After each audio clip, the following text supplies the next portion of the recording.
with liberty and justice for all. The board no guidance to consider the importance of our work as we endeavor to do what is best for students, our staff, and our community.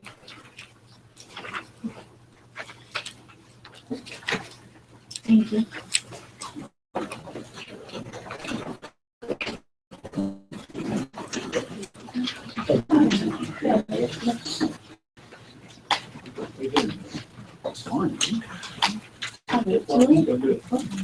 Julie Bouquet, here.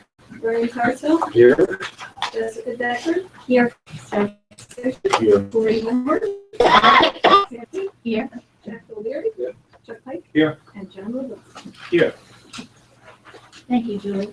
May I have a volunteer to read the mission statement? Corey? Delaware Valley School District, in partnership with our community, to maximize student potential while lifelong learning and promoting responsible citizenship. Thank you, Corey. May I have a motion to adopt the agenda? Motion. Tom and Jeff. All those in favor say aye. Aye. Any opposed? Hearing no objections, the motion carries. A reminder for anyone in the audience on your basis, if you would like to be recognized, just put your hand up, give your name to Julie. We'll come.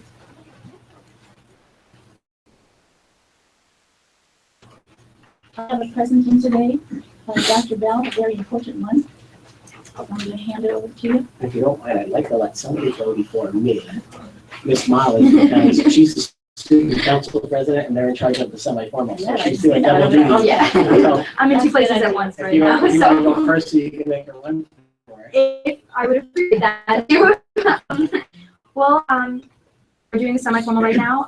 We did sell carnations for $1 from Meyer Florist as like an invitation to the dance or just for Valentine's Day, and we've sold about 75% of the 600 that we purchased, and we're selling. So it was very successful, and our theme for this year's semi-formal is Carnival, in hopes of trying to promote attendance.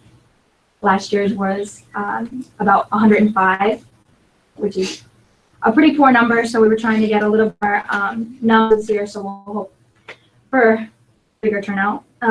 Student Council will also be doing Pennies for Patients in March, which is an annual fundraiser. And then we will also be doing something new this year. A student with someone who lost their father due to cancer would like to do a fundraiser for the Milford Cancer Society, so we'll be doing that in the next couple weeks in summer. Also, Drama Club, I'm involved in drama, and we recently started our rehearsals for The Little Mermaid. I'll be playing Ursula.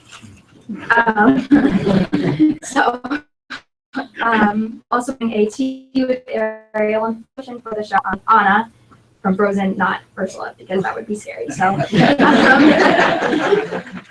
also we have our senior class who is doing a dodgeball tournament, which was something that we started last year, and it was really successful there. So they're doing that one again. And the junior class is also following in their footsteps, so they're trying a volleyball to try and be different. So that's all I have for you guys today. Thank you. What time is the semi-formal? 7. So, We told them don't start without you. yeah. Well, I have a good team over there, so I set them up and then I ran over. So, thank you.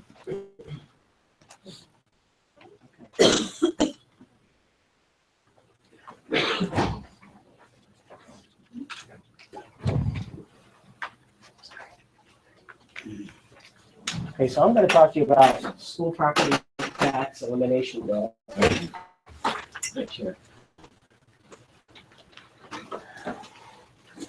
In 2015, there was a bill in the Senate called Senate Bill 76, and it was to eliminate school property taxes and replace it with higher income taxes and higher sales taxes.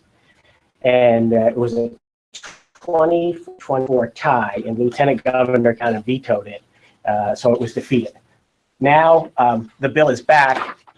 They haven't assigned a new number to it yet, but the bill is back, and the Republican senators think they might have as many as 30 votes, which would overwhelmingly get it to pass. So I want to tell you a little more about Senate Bill 76 that was out there last time, and some of the things that we're hearing about the new version of the bill for this year, and what are the key components, and then what are some of the drawbacks from a school board standpoint?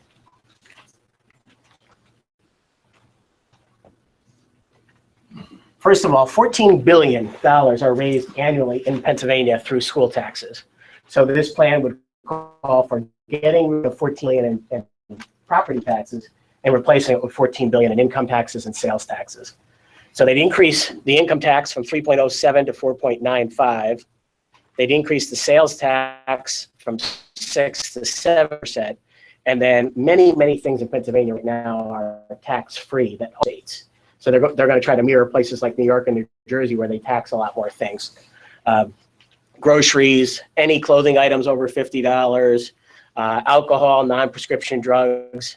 Even if you die, there's a tax now. There would be a sale tax that you would have to pay to their home. So that's the key components of it. Not that you'd have to worry about it, somebody else would. Some more details. There still would be school property taxes within each school district if the school district has debt. Because what would happen is the job operating budget except for through the state with income tax and sales tax. But you would still put out bills every fall for a school property tax for debt.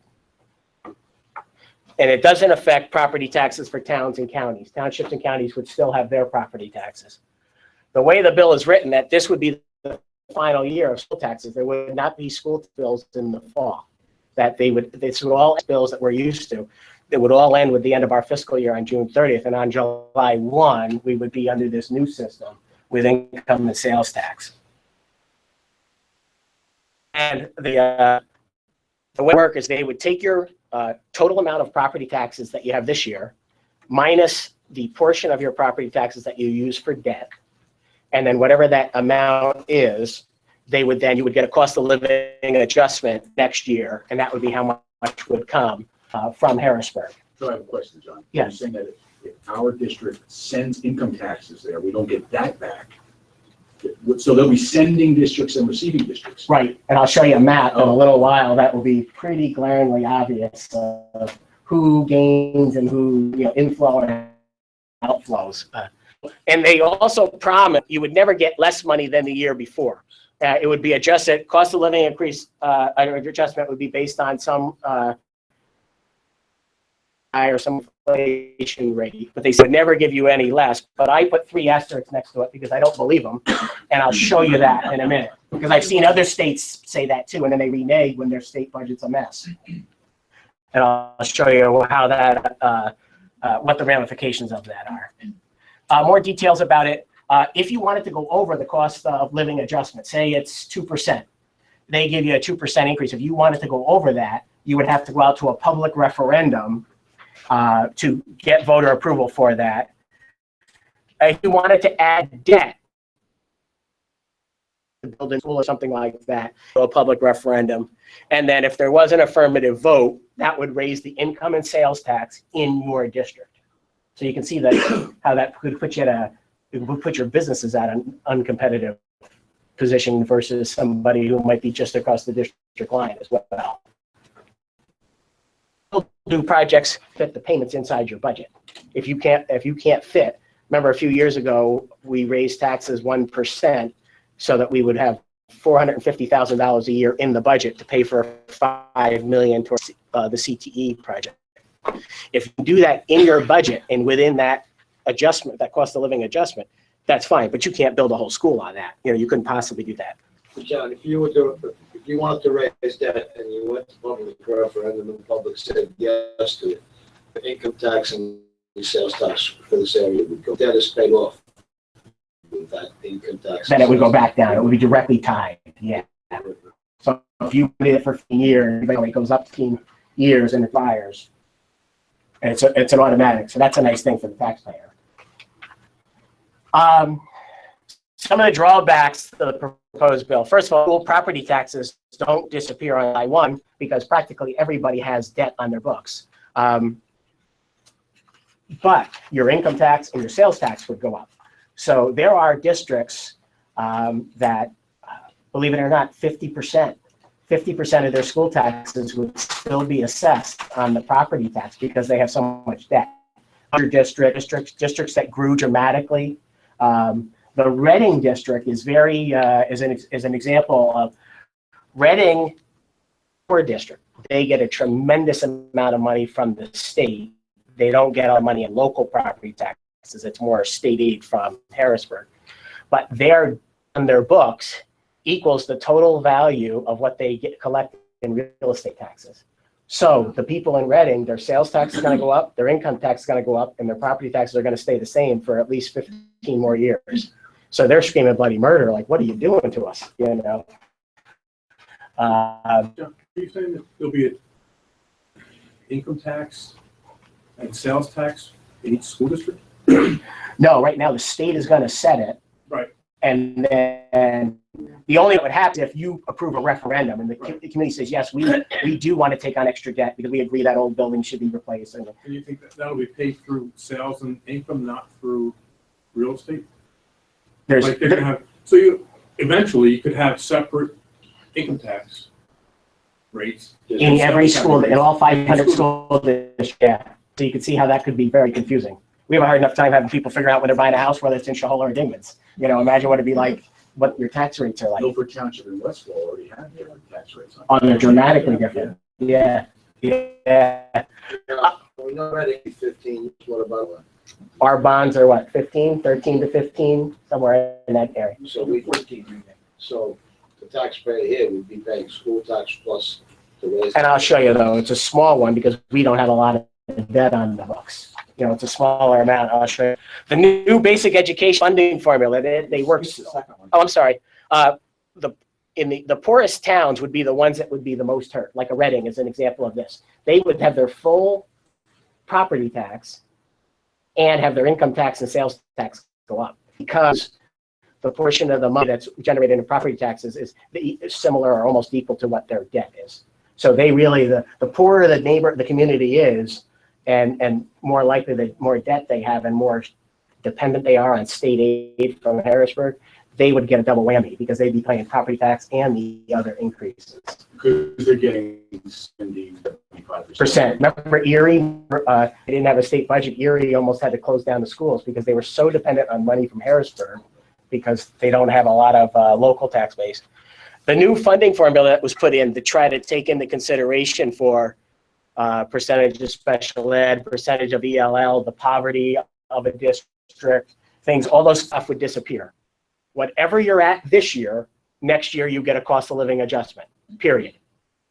No factors could change that.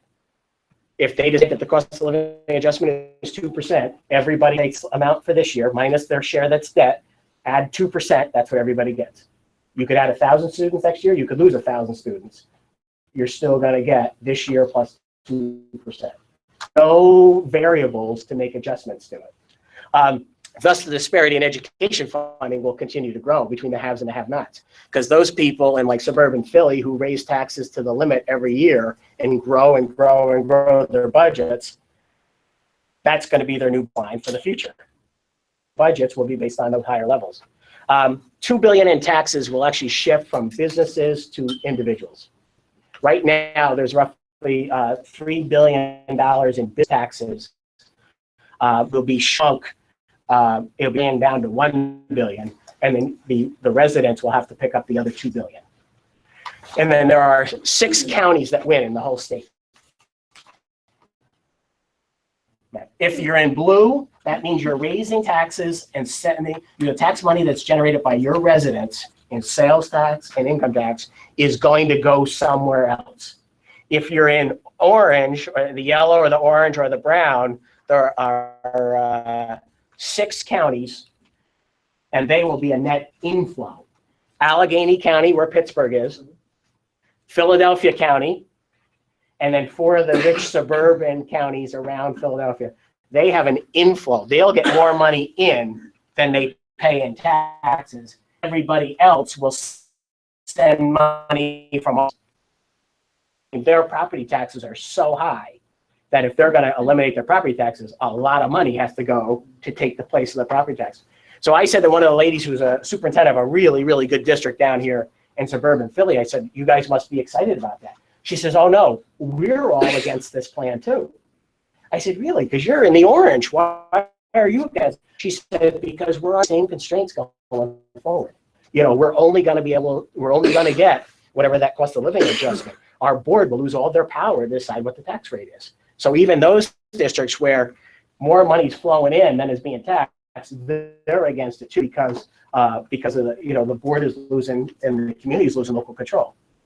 Control is that if you don't like the tax rate, you vote the people out, you put new people in. That goes by the way because you guys would never have another conversation about revenue again.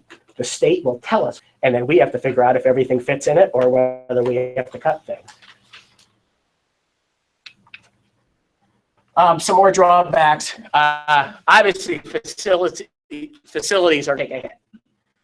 Jersey, you've seen some of their facilities take a hit because when you need public referendum, when you're not allowed to vote no on any other tax other than the school tax, you feel very liberated when it's time to go to the polls because you finally get a chance to say no. You don't get to say no about your federal income tax. You don't get to say no about your state income tax, your township tax, your county tax, you know, all the taxes that you pay. But you finally get a chance to say, people are going to say for quite a while until they'll say, okay, we'll give you a little money because we haven't in the past. PSERS and other costs like healthcare and things like that will probably eat up the cost of living adjustment each year. So we probably won't have new funds, you know, because PSERS is such a big issue. So ultimately, we'll be in a whole different ballgame. We won't ever have a column C again where we talk about new things.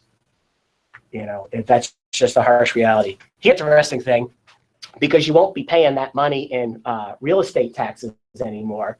They figure that the federal government is going to gain $600 million more from the state of Pennsylvania, because now you're going to be paying most income tax and sales real estate taxes, which you can deduct. So you lose that deduction on your federal income taxes, and they figured out that it'll be approximately $600 million. Another fine component of this bill that there is a collection of delinquent taxes. So right now, the way it stands, on June 30th, boom, delinquent taxes disappear. Everybody is it's all written off. There's no plan to keep that collection going forward the way we would keep properties going forward to pay for bonds for projects. It's very unclear what they have up their sleeve to try to do this. Otherwise, they're just going to let people walk away from all those delinquent taxes. Now, that's a ton of money. And then finally, the last thing that's really, really important is that a recession would be a catastrophe. And I'll show you why. School taxes are relatively stable. Even if we don't raise taxes, I mean, what, 7 of the last 10 years, we haven't raised taxes, but at least we know next year. With sales, and they're very cyclical based on the economy. Period from 07, 08 year to the 09, 10, when the recession hit. Personal income tax revenue fell by 9%, and sales and use tax revenue fell by 6%. And remember, they promised you'd get either the same or more. The question is, how in the world, if this is what funds $14 billion for schools, and they have hits like this, you're talking, if they're losing 15% in their revenue, how are they going to keep that pledge? Because they make that they're making that pledge to 500 school districts that you're going to get the same or more every year. That's why I put the asterisk next to it, because I'll sell you a bridge in Brooklyn too. How does it impact us? Well, first of all, there's a loss of local control. You lose control of the tax rate and many decisions about programs, because programs that we do. We actually get punished for having no tax increase in 7 of the last 10 years. Line is here versus these other like wealthy districts who raise taxes to the index year. They got their baseline, and now the state's going to pick up the tab at this higher amount. So we did the right thing in many aspects. We did the right thing by trying to hold the line, but now it'll come back to haunt us because our baseline is down here. 30% of our local property taxes come from out-of-state property owners, both businesses and individuals. That 14 million that we collect annually, right now it's about 14.1 million this year. That money goes poof. If you're from New York and New Jersey, you own a house here, all of a sudden you don't pay school property tax. Your income taxes didn't go up because this is not your primary residence. And if you don't shop here, your sales tax didn't go up. So that 14 million disappeared. It just automatically goes by the wayside, which means we have to, as residents, we ultimately are picking that up somehow, some way. If there's no property tax, school taxes, the fear is, will that drive people here from New York and New Jersey, because it will be so attractive to them to get away from the high tax states to a state like PA that doesn't have school taxes anymore. And if we had after 9/11, we added 1,000 students. If we add 1,000 students because there's a real estate boom here with people jumping across the border, we don't get a single penny more, even if we add 1,000 kids. We just get what our base is for this year, plus the, that's it. Doesn't matter, lose 1,000 kids, gain 1,000 kids. There is no, as I'm in this bill. Right now, our millage is 108 mills. We only have roughly about 8 mills in debt. So there would be a small property tax for us. We're very lucky we don't have a lot of debt. There would be a small property tax of about 8 mills. So that we would still have to pay the tax collectors. We would still have to put bills out every fall, but it would be to collect a much smaller amount. 8 mills versus 108. Next question. Would that get collected as tax bills or an increase in kind of sales and income within our district? No, that would still be the remaining property tax. We have a small property tax until current debt is gone. It would disappear. Okay. 8 mills on what principle though? Is that when you talk about Peters, I've heard all kinds of different numbers about what debt that. Well, Billy, how do you want to describe to our New York friend about millage? What's the easiest way? Because there's no such thing in New York. Well, the percentage. Yeah. The easiest way is that there's an assessed value of all the county, Right. and that's what you attach as a multiplier for military. So currently, to balance our budget at 108 mills. Okay, so you're To 80, because that's taxing property to pay retirement. No, the debt doesn't include the repeat. No, construction debt. Doesn't- No, just construction bonds. Okay, but I thought that the way that the auditing went, that Peters went to your debt. It's a liability on our books. But it's not, because this is just funds for construction. Okay. You know, so we were debt free until we did the gym project, the high school project, and the elementary school. 3 million in debt. So it's debt, but it's not debt. Right, it's just, think of it, it's mortgage. It's just your mortgage. Think of it that way. Okay. Now, yesterday, we sold $10 million worth of bonds. And Billy will talk to you about the rate. I mean, we sold $10 million worth of bonds for the CTE project. In the old SB 76 bill, they put a deadline of the 1st of the current budget year as the drop dead date for whether that debt can count up here, or does it have to go into your budget or not? Because after a certain date, you can't do any more projects and have it be under property tax. It would have to be funded in your budget, be covered by an income tax. Now, you approved the project in December. You approved the bonding in January, and we sold the bonds in February. Where does that make us stand? I'm not really sure. Where do they draw the line? Last time they drew the line December 31st. We didn't approve the bonding. So we might have been on the phone multiple times with Lisa Baker in her office about, listen, you can't change the rules in the middle of the game. That the deadline for debt that would be on your real estate property tax has to be June 30th, which is the last day of the fiscal year. Then you have all the rules starting July. If they say, no, it's December 31st and this doesn't count, then we have to figure out a way to pay for this in our operating budget, not in our debt budget. So that's to be continued.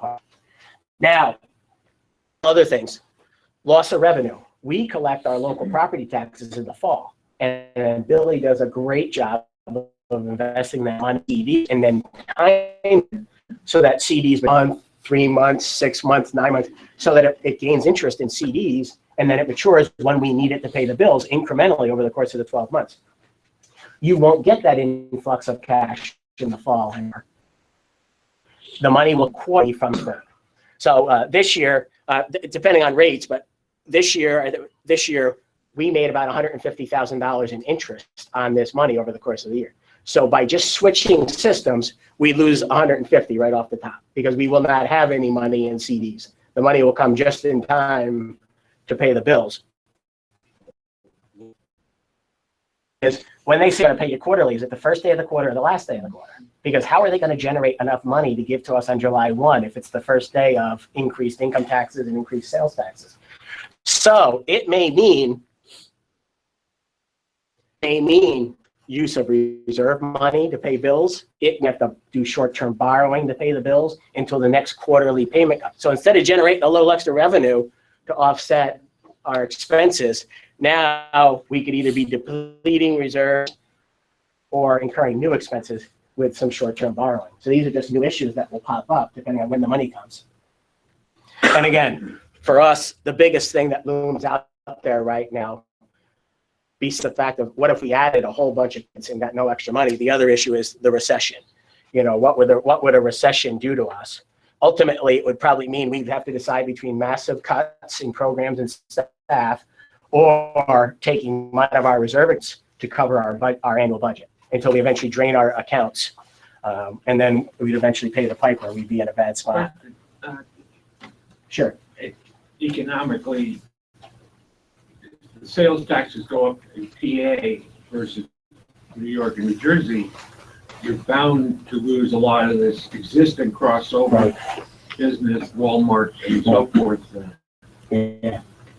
I'm amazed how many people from New York I run into at Home Depot, Lowe's, Walmart, and so into the middle one, which might be closer to them, like people in Greenville and Wayanda and stuff. They come over to this one because it's a little cheaper. You know, so you're right. If that washes away, It's encouraging a recession.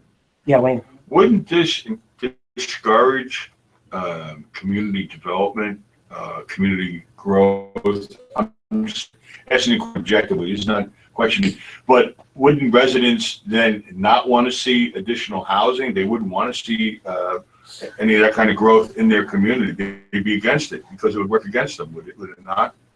You could skin it both ways, right?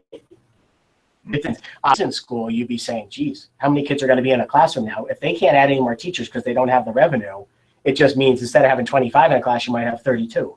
You know, that kind of thing. You know, the flip side of it is,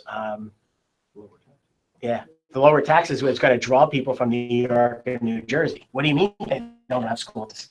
You know, so people are going to flood. The people you're right, the people that are here might resent it, but the people are going to be, they could be coming in droves. You know, they'll be having their minivans full of kids, and here they come, you know, from somewhere else that's more expensive. Really, yeah, it's a 50.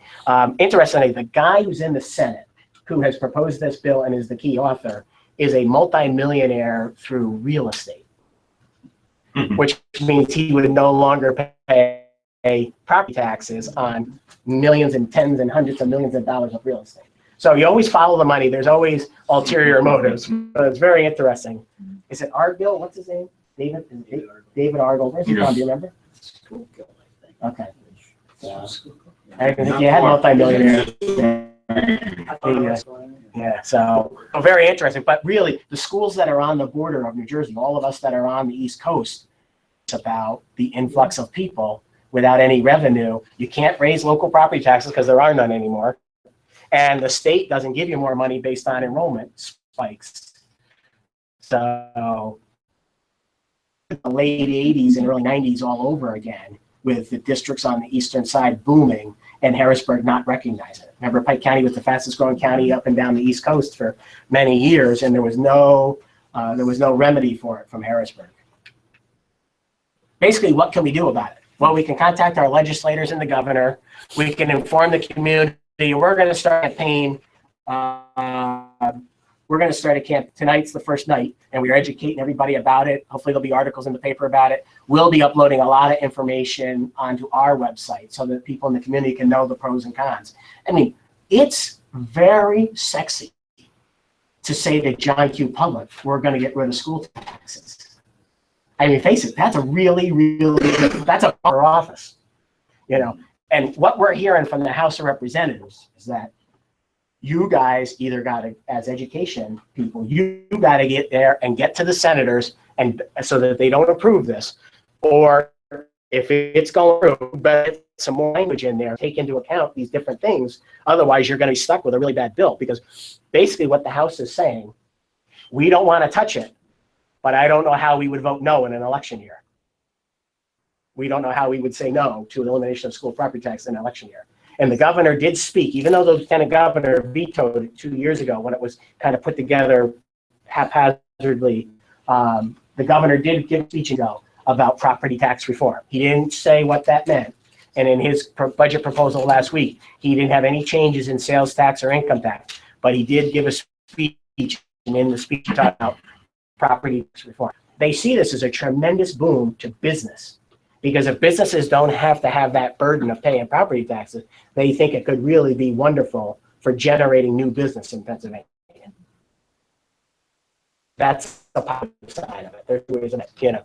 So As a benefit for fixed income senior citizens. yes, Who don't pay any income tax on their social security. right, And on their Yep. pensions and so Yep. forth.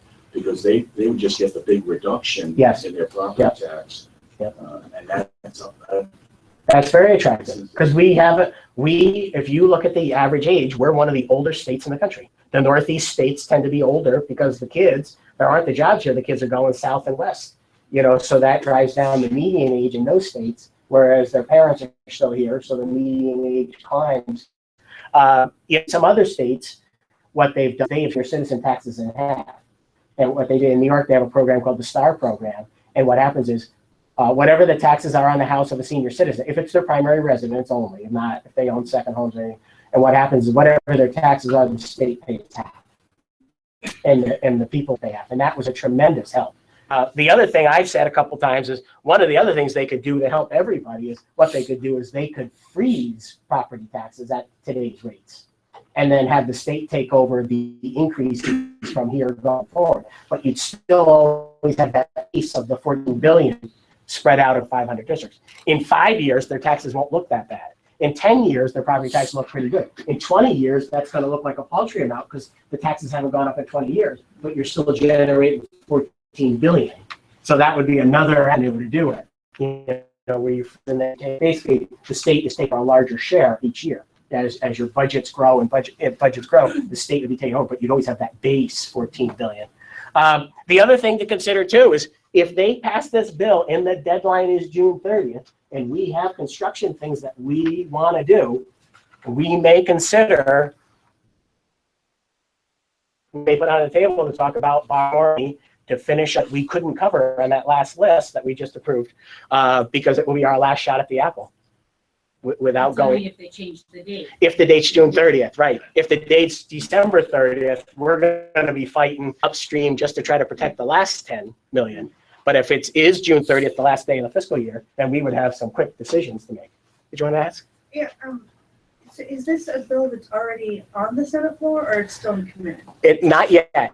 Not yet. They haven't put a lot of bills on the floor right now. They had a caucus recently. Where were they? In Philly? I forgot. They went somewhere for a caucus. What's happening? They thought this was going to be the first bill that was going to hit the Senate floor. And what happened is, when word leaked that old Bill 6 was coming back with a vengeance, Republicans had the votes, and here it comes. Everybody in the education world got fired up. And now the senators are getting a lot of heat. So senators are asking a lot of questions of their leadership. So they've kind of pumped the brakes to say, okay, what are we doing about this? Because we need her vote. What are we doing about that? Because we need him. And so it's not on the right now. Once they get the votes, they're going to ram it through fast. Like in 1 week, it'll be done. So that's why we have to get to people now, both our senators and our reps, You know, we all have Baker as our senator in this area, but we might have Brown while others have Mike Pfeiffer. But Where is Lisa at this point on this? Lisa voted yes last time. She did. She did. It never got out of the Senate. Praying that it dies in the Senate, so they don't have to address it. And I don't know. I haven't talked to. I have not asked Lisa this question, so I don't know the answer. Did she know there was enough no's, and she wanted to keep the peace with her leadership, so she voted yes because it wouldn't matter? You know, I don't know. I don't know where she was when it was time to pull the lever. You know, oh, it's 23-24, tie, and know it's going to die, but not lose faith with your leadership, because that's part of. So I don't know, but legislators all across the state will tell you the big gripe from their residents in their districts, because school taxes are a big deal. You know, it's you know, if you don't work, it's probably your biggest tax. If you work, it's not your biggest tax, because you get federal income tax. You got a few taxes as well that are more than your school taxes, but people don't think about it because it comes out of their paycheck every 2 weeks. You know. John, just two comments. Yeah. If we make on the borrowing, there could be some legal or IRS and taxable hurdles that we considered. When I talked about the bond issue, I kind of just threw that question out there. Because we'd be exceeding 10 million in the same calendar year. For the taxable part of it. Right. And then, I mean, with the, and Ashley was on the same phone call, on the due diligence call, basically, you know, the question to the IRS and the Moody's and all those people was, you know, is there any additional anticipated borrowing in the near future? So those legal hurdles we may have. Right. And our answer would be, based on the system we're in, no. If they change the rules, you know. And this is a great site. If you go to the School Board Association, School Board Officials rather, PASBO, they have a dedicated page all about property tax reform. And there's all kinds of documents there. And in your folders, you'll see some of the good documents. Yes. You mentioned tonight was a start campaign. What kind of materials are you putting out there for people to? There's information. If you go to this site, you're going to see a lot of them. But I'm going to upload them to our homepage.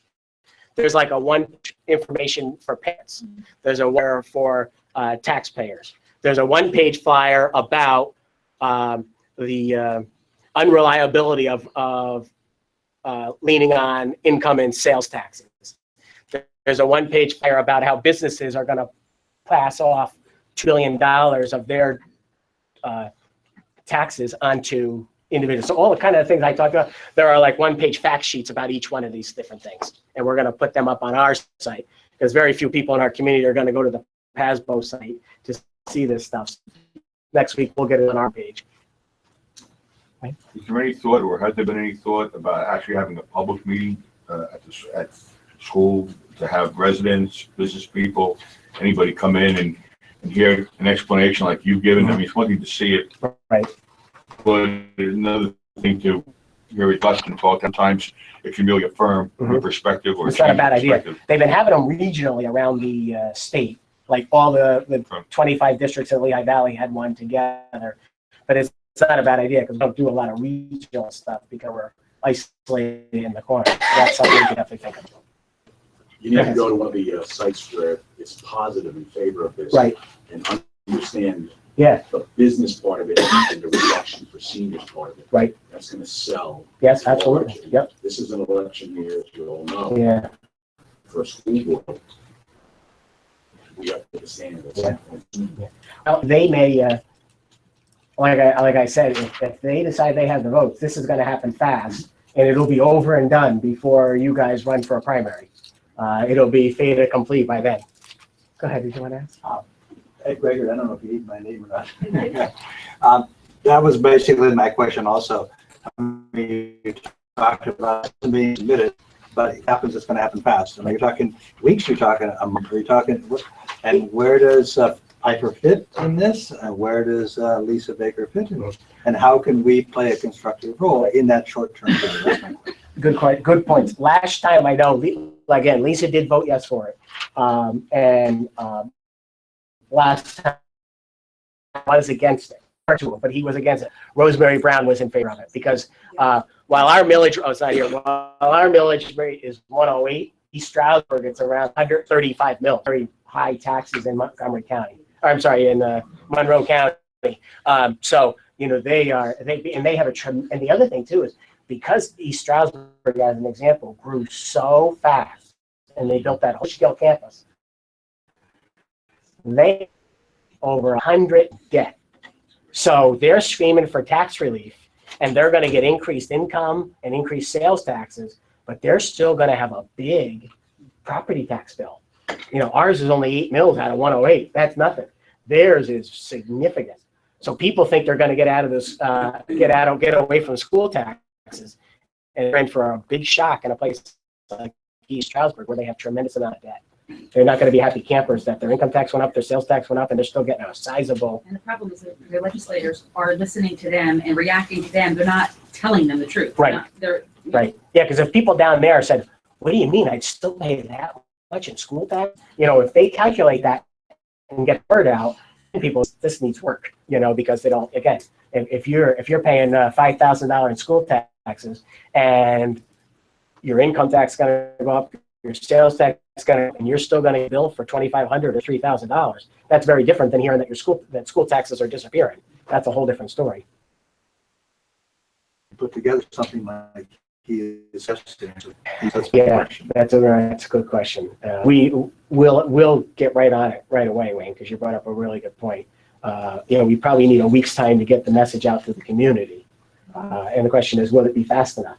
You know, but we could at least try. You know, so maybe that is our next step. You know. Have you considered inviting Senator Baker down for a public meeting?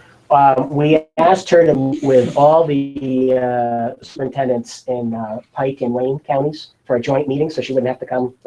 And the target date is March 25th. I swear to God. And the IU has set up a meeting where they've invited all the senators, the whole Lehigh Valley, and they also invited Elisa Baker, 5 senators in the area. 2 have confirmed, the others have not. That's March, I want to say 11th or 15th or something like that. I think they're dancing the dance with the idea that they might be able to ram this home before, and then the meeting will get canceled.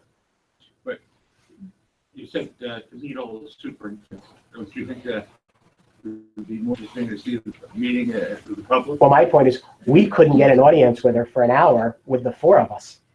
1 hour with the 4 of us. So what does that tell you? Tells me voters usually count more than 4 votes from superintendent. Well, we'll see. We'll see, because I'm going to unleash a whole community against them. Because we met with Andrew Sater this week in Milford, and he has his monthly meetings. Yep. And we pressed also the issue of having a face with Lisa. And I think because we are rather a large now group, I think we would love to play whatever role we can to make that face-to-face with Lisa happen. Andrew is their staffer who took over when Bruce retired. Yeah. So again, we're going to start putting a lot of stuff on our homepage. But if you're this weekend, you want to look around at some of there's a lot of really helpful information about all the different scenarios. Jack. I got asked Bill of the additional borrowing bill. Now we sold 10 million in bonds, but we had said that we didn't anticipate any further debt coming in. So now if we change that, now how's this going to affect our Moody's rating? How's it going to affect?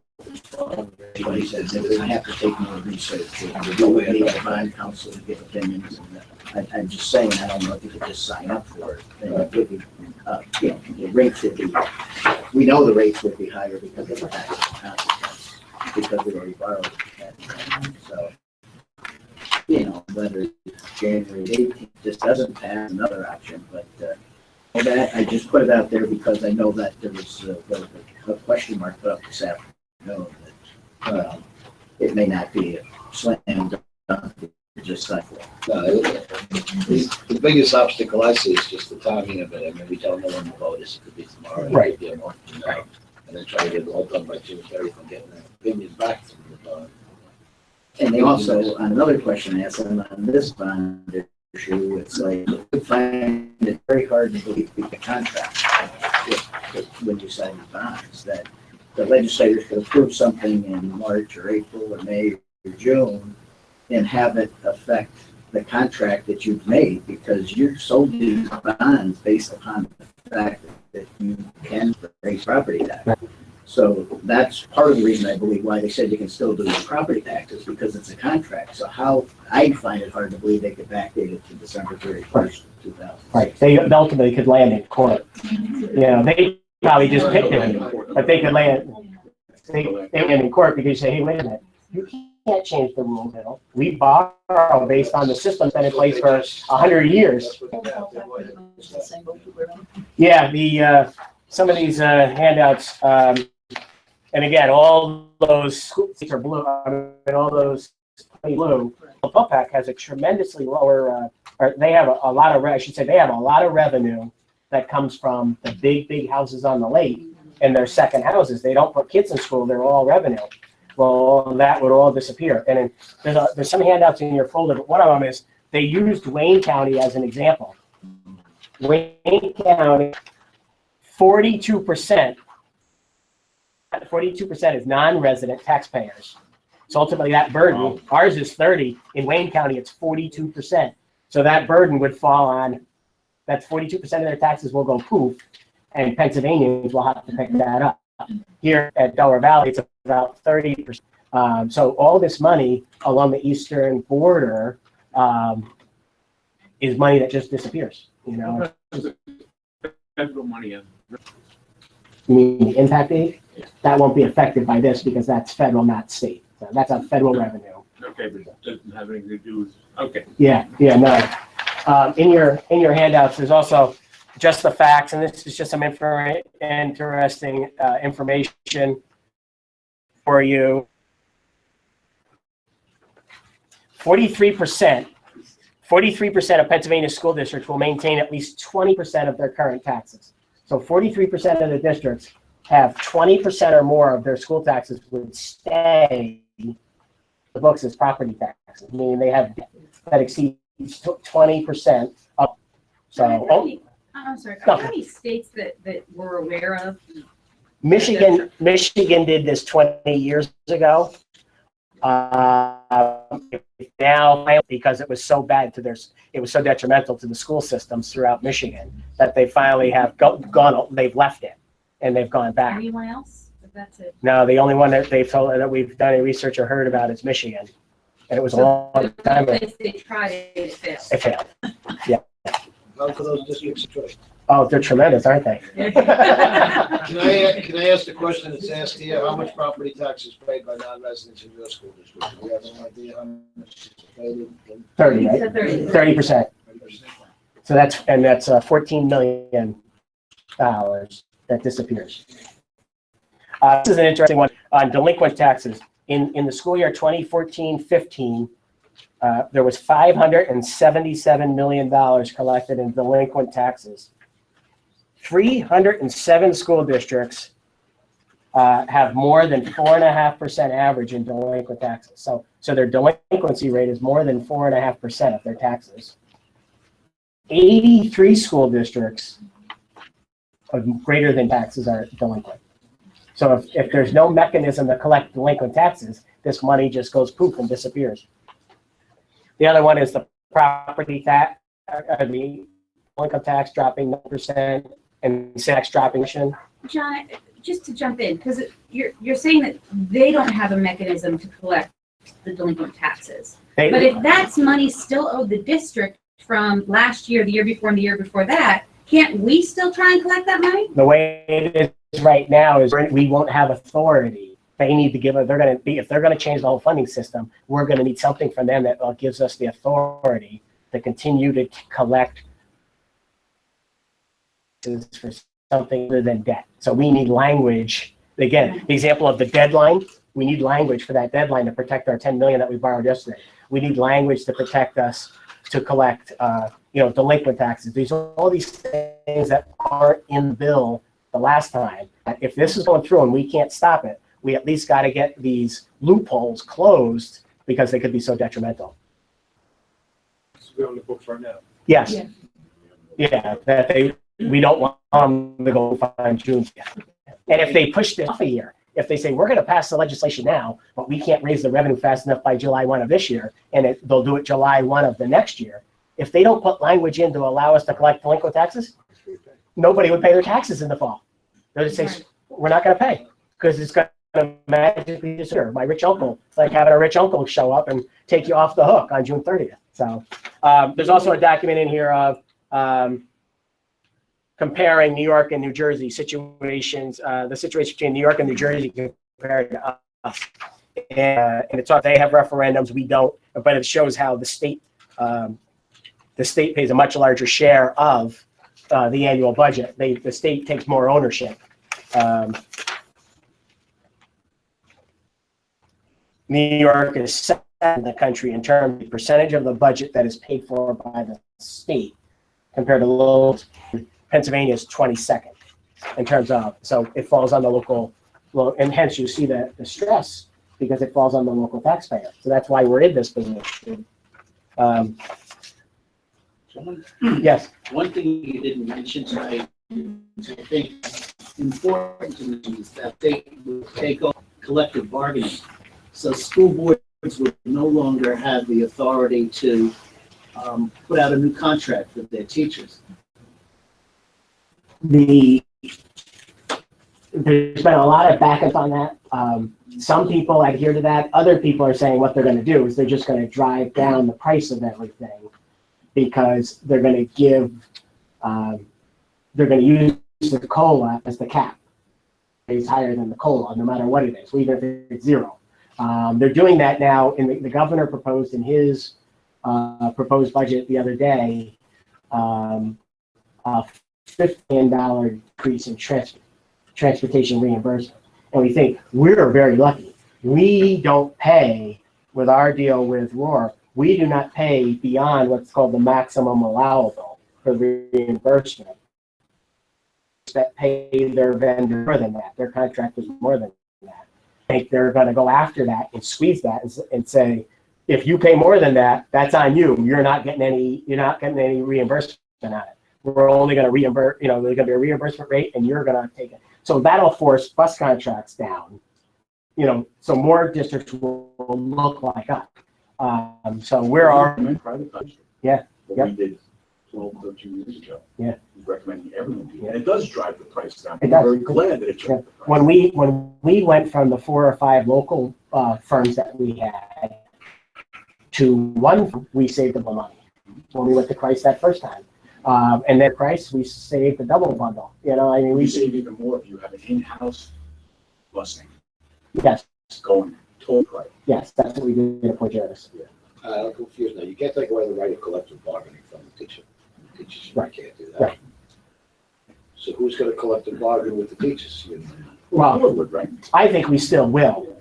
I just think what's going to happen is that be a word compression on everything. There'll be pressure on the unit lower raises. There'll be pressure on the bus companies, the food companies, everything.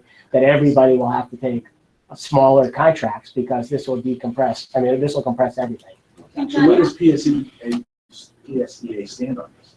Have they come out on it? I don't know. Have they come out? Amy, have they PSEA statewide come out on this? I believe they have, and I believe it's I think everybody on that one document, I think it has school boards, the PASA, PASBO, For once, we're all on the same page. PSEA. Yeah, I think all the state organizations are on this. The Rural Schools Association, I think every one of the associations has signed on against this. John, how do PSERS fit into it?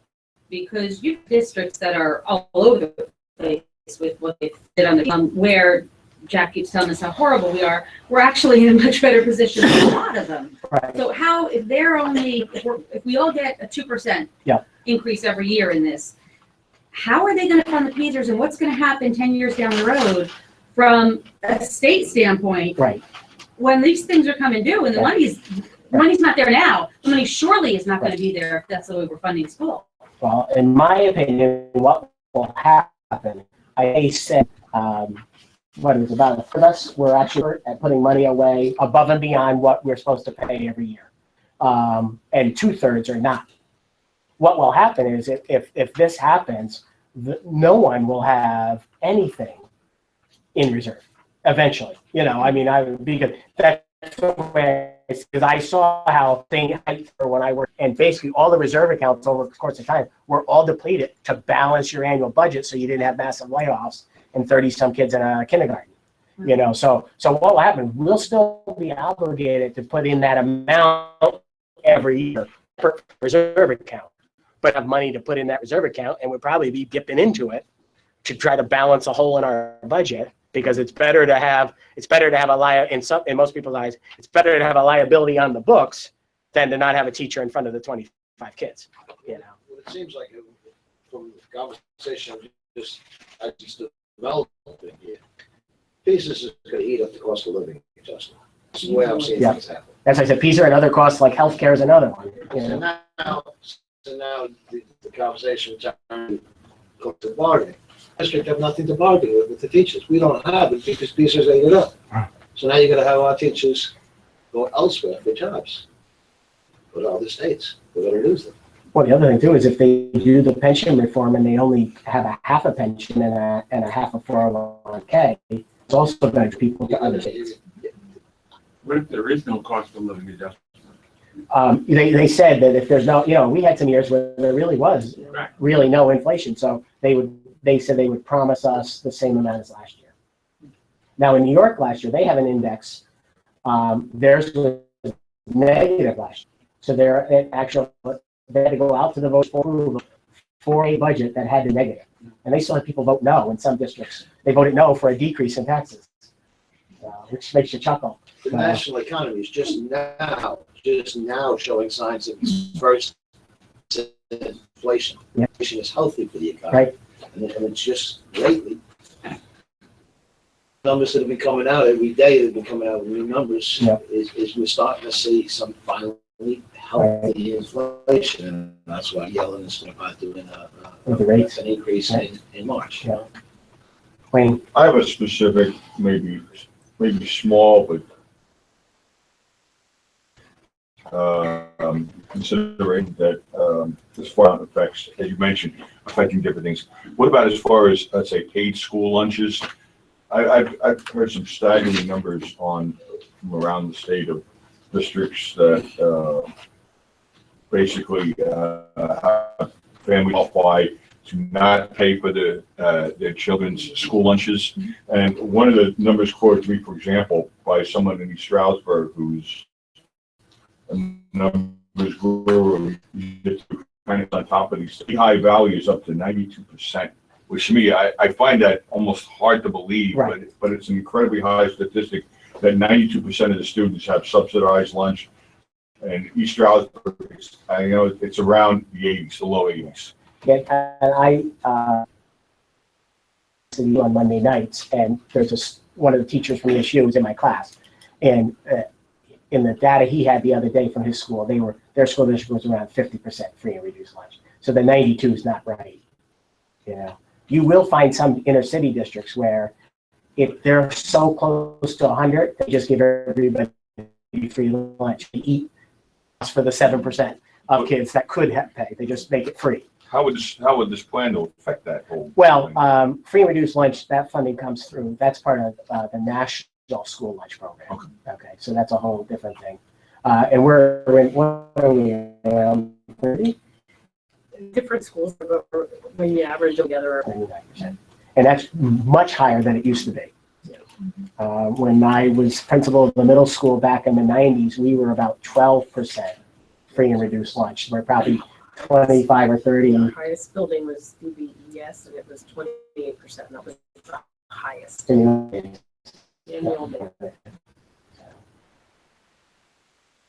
What, any other questions?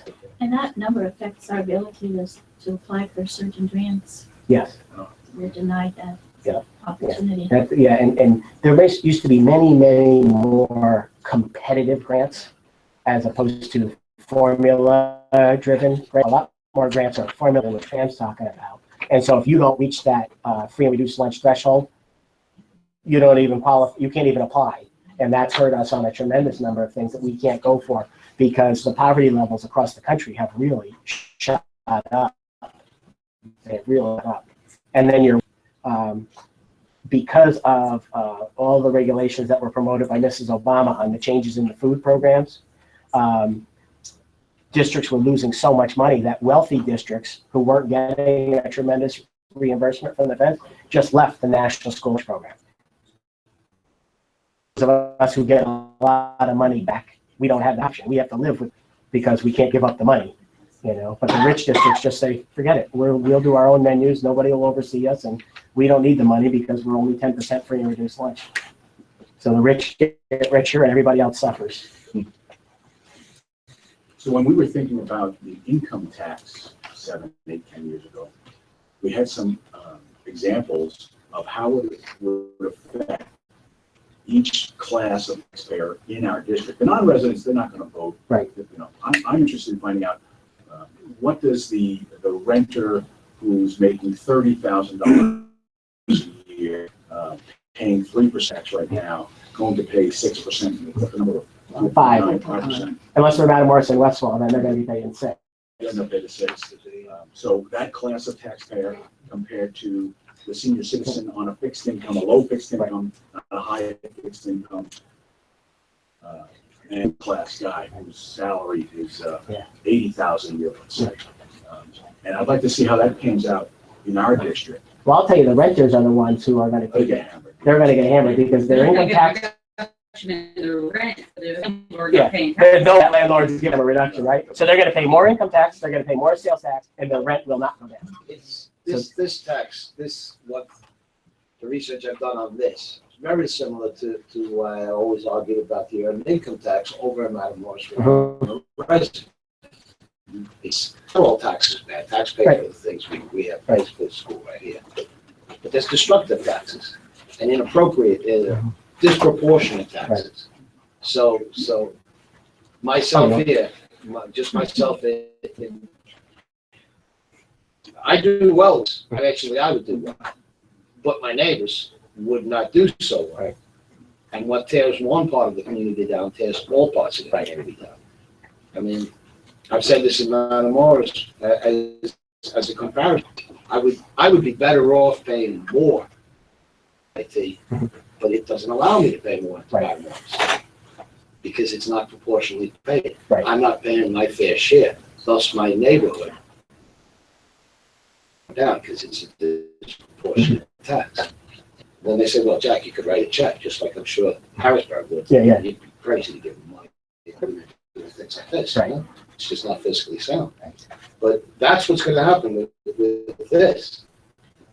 It's the people who can afford to pay more are going to do fine. The people that can't afford to pay more are going to be disproportionately hurt by that, and that overall is going to tear it down. It's going to make it worse. So it's very much like what Jack mentioned with the EIT. Nice. It's very similar. It happens, very destructive. Shame. Any other questions?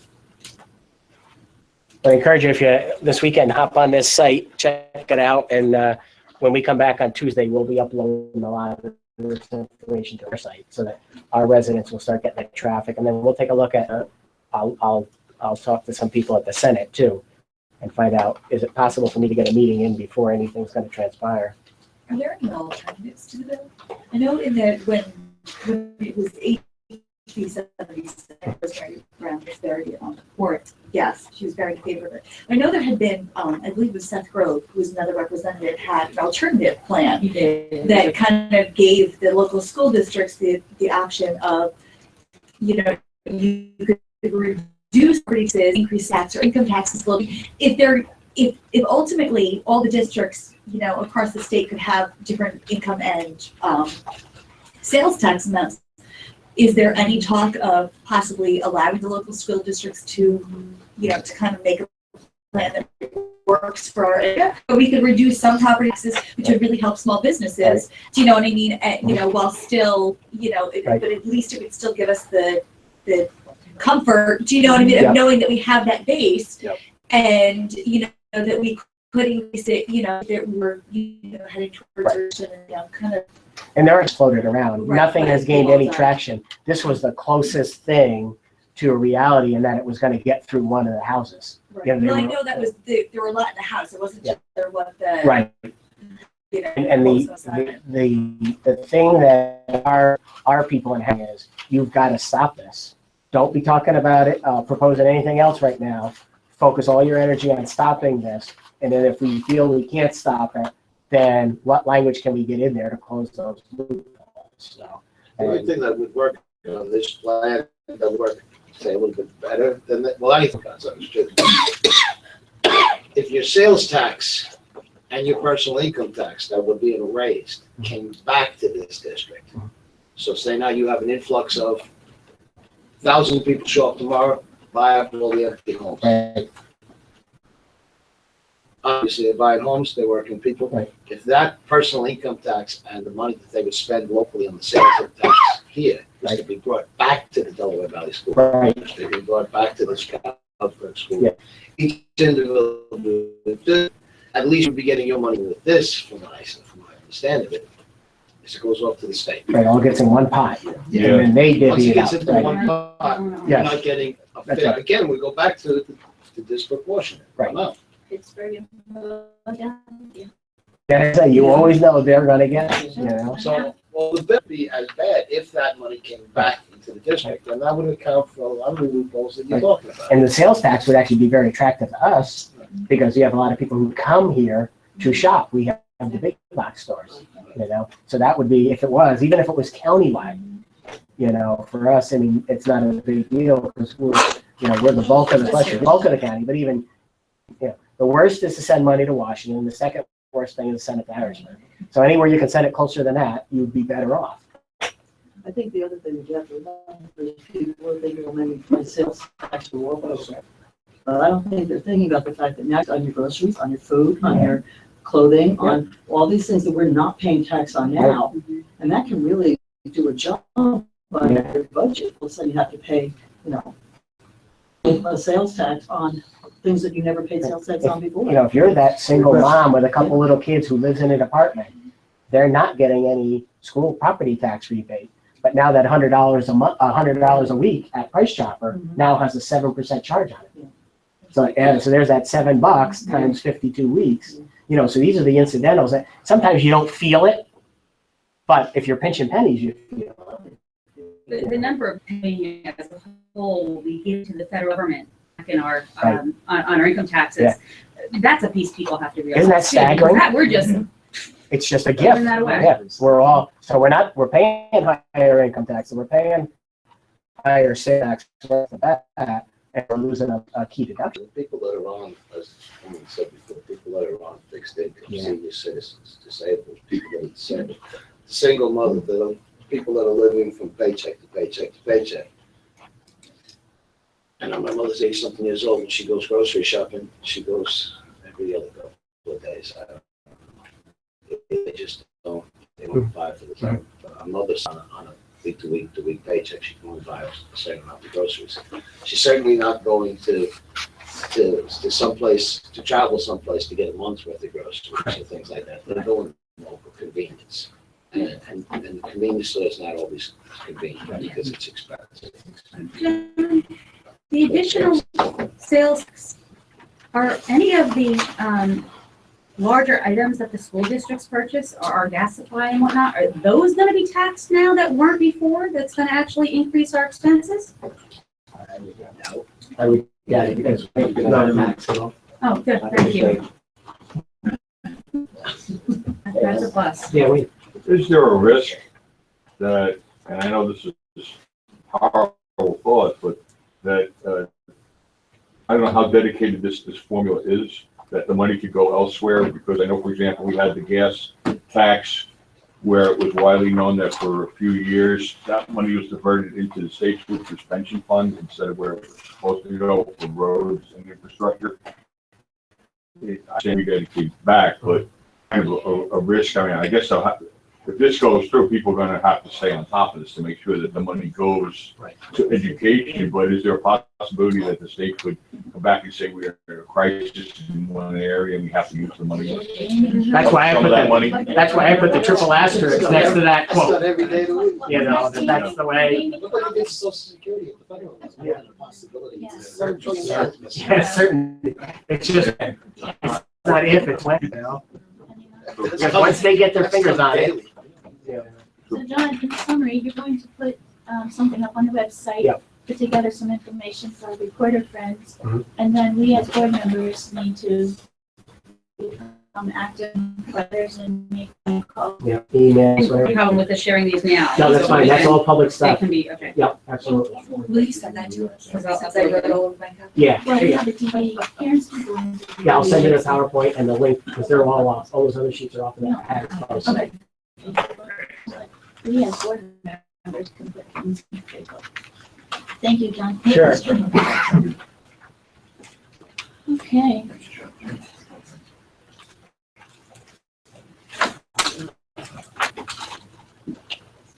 All right, moving on. May I have a motion to approve the minutes from the regular board meeting held on January 19th, 2017?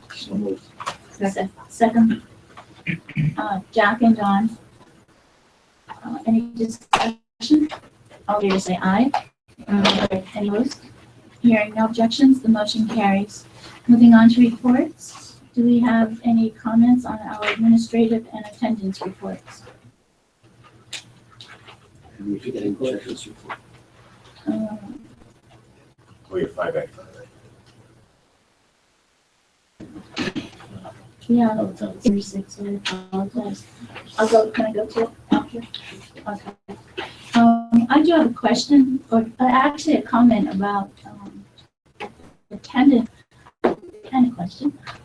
The staff attendance absenteeism was 10.1. So you had a very sick staff up there during January, or were staff members out attending functions? We have had a couple of things. And the high school too. Yeah. Student. And we've had a couple of different things that have hit us in that.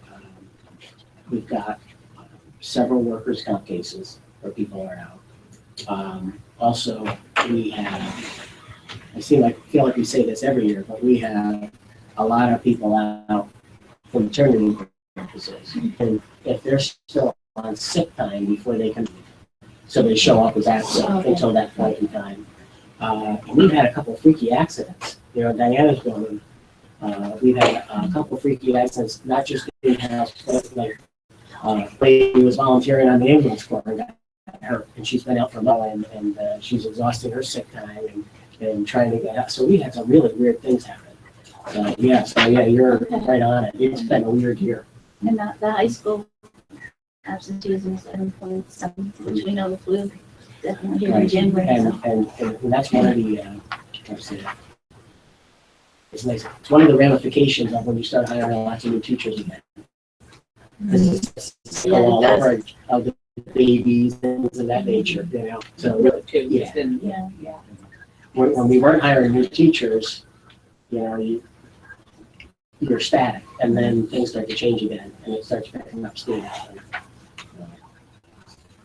It does take a couple of years to build a union and sit down and down. Straight on our campus.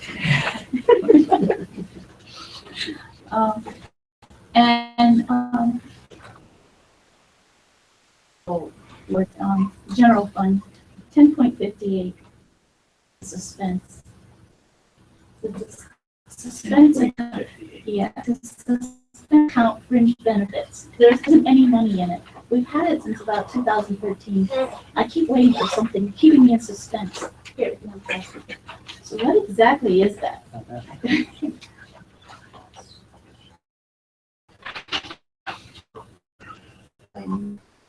It's just a category that was years and years ago, but there's no activity now.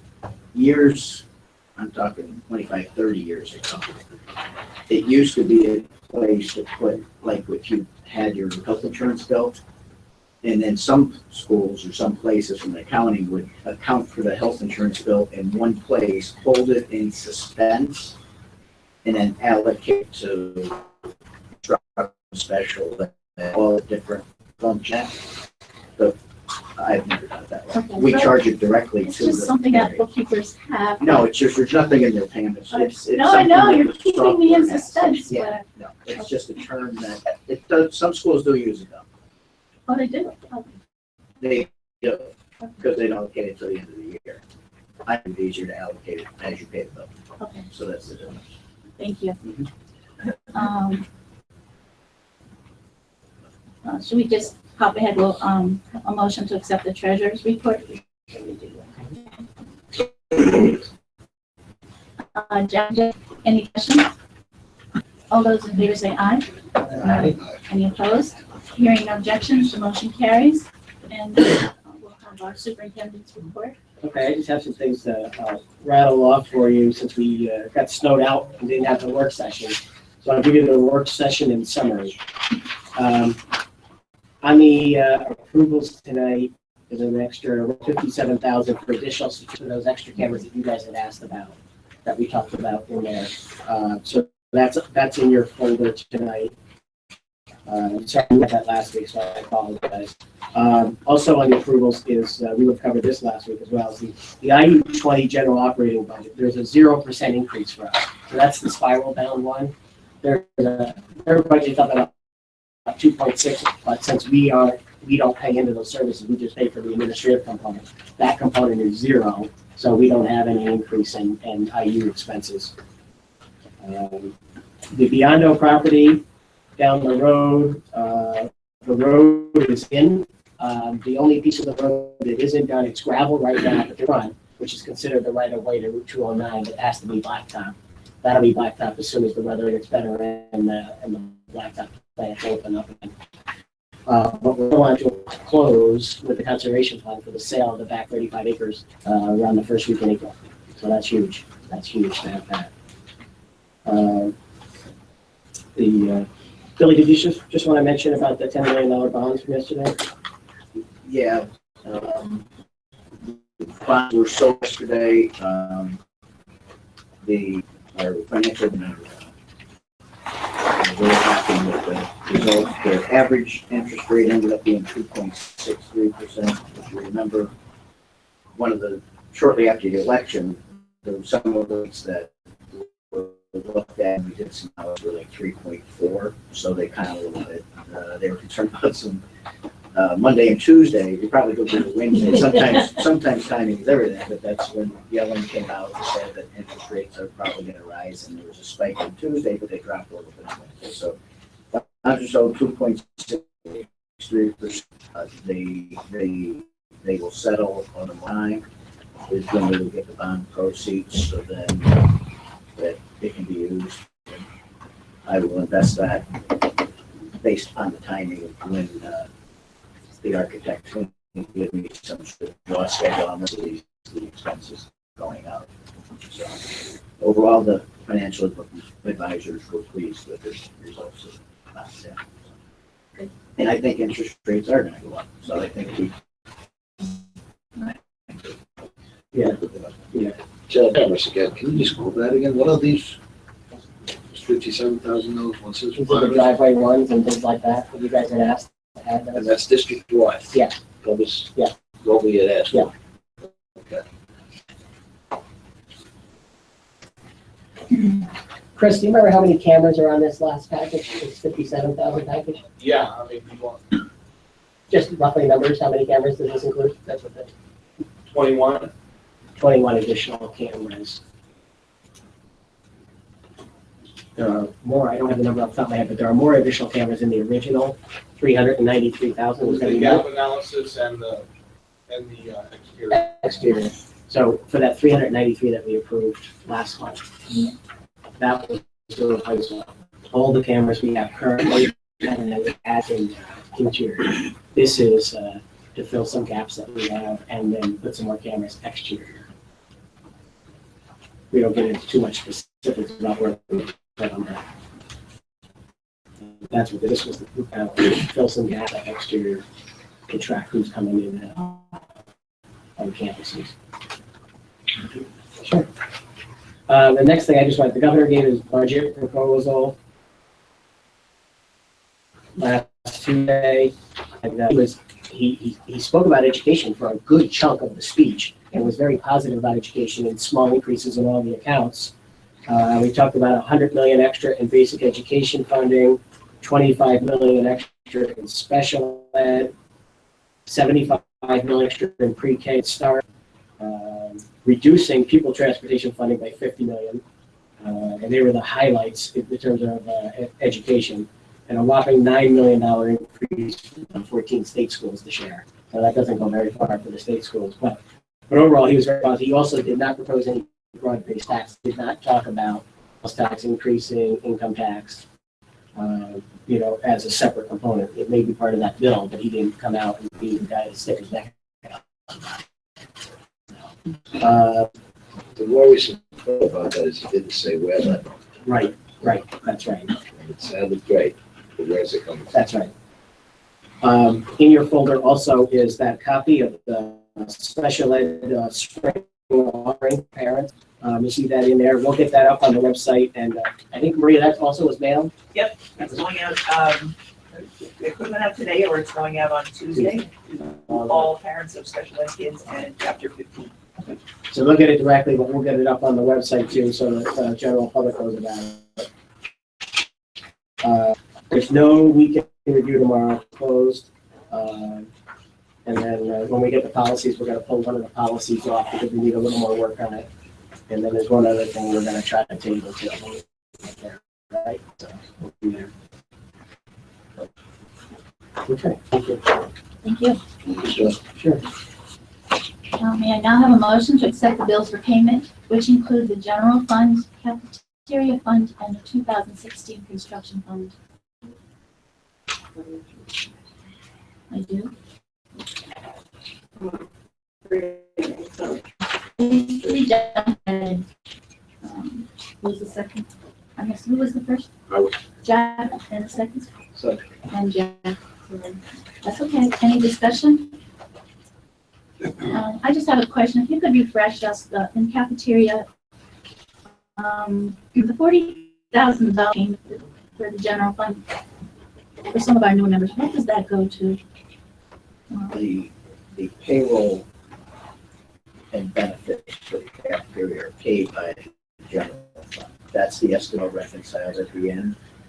That is the amount that gets reimbursed to. It's estimated at $40,000 for 10 months. That covers the benefits and wages. That's paid from the fund. But when it's all said and done, the cafeteria and the general fund is zero. $40,000 for the month of January. Excuse me? $40,000 for the month. This is spread out over 10 months. That $40,000. 40 a month per month. Okay. But when it's said and done, just all gets reconciled to zero. But if cafeteria doesn't do their own payroll, Okay. it's done through the general fund. All right. And does that cover utilities or anything like that? Just payroll? Well, Any office? we do utilities. We don't. Okay. We used to, but we don't now. All right. Thank you. Mm-hmm. And just one more question. We spend about 60,000, maybe a little more, a little less, a month to local purveyors for food purchasing, about 60,000. Yeah, I mean, I have to get the number off that. No, just looking at those. Oh, yeah. They would Okay. be, they would be. Yeah, so generally, except for summertime. Okay. Other discussion? All those in favor say aye. Aye. Any opposed? Motion carries. May I now have a motion to approve personnel items, including resignations, appointments, child leave, extension of bereavement leave? So moved. Second. Brian and Corey. And we have discussion? Any discussion? Thank you. Under the fee, it looks like new positions. Am I reading that right? The ones in red for softball? Are they brand new positions?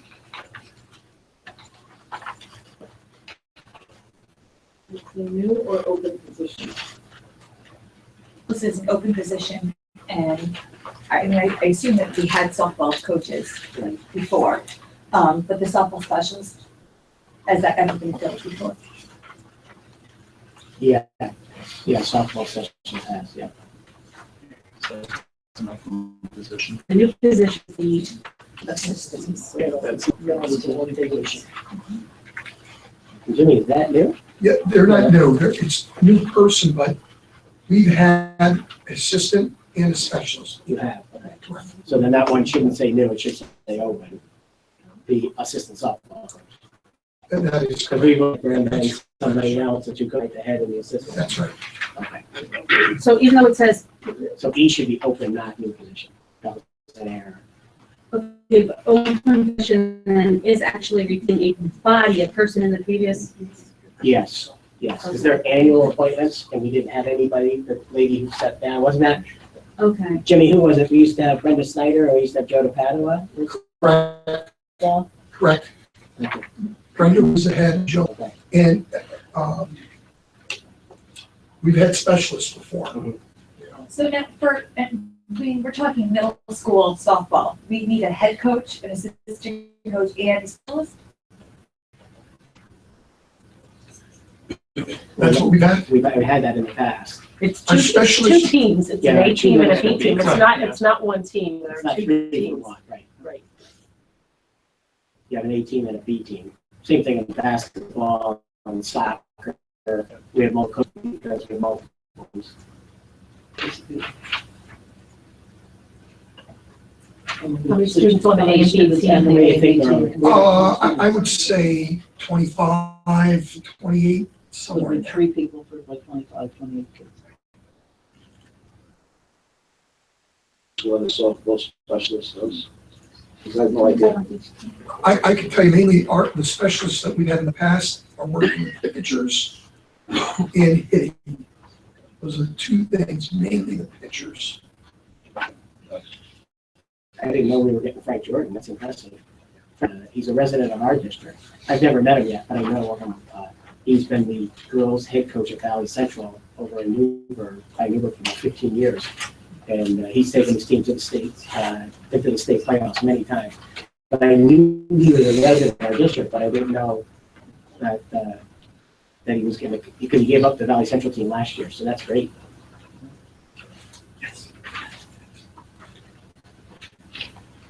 On the resignations, can we add to Mrs. Ruth Sweeney from Delaware Valley Elementary?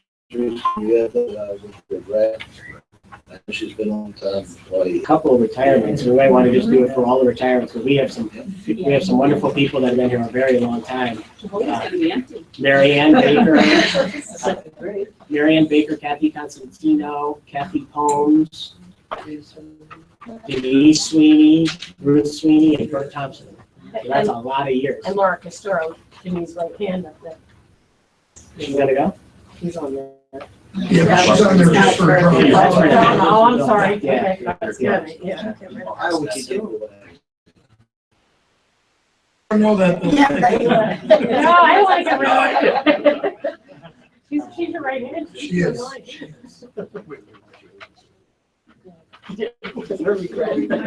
She regrets that. Luncheon. They'll be here, yeah, the June work session.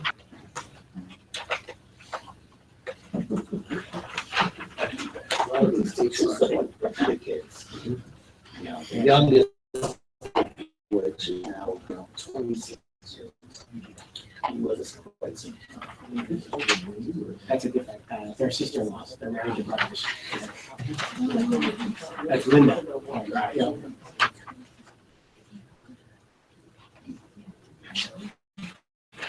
Any other discussion?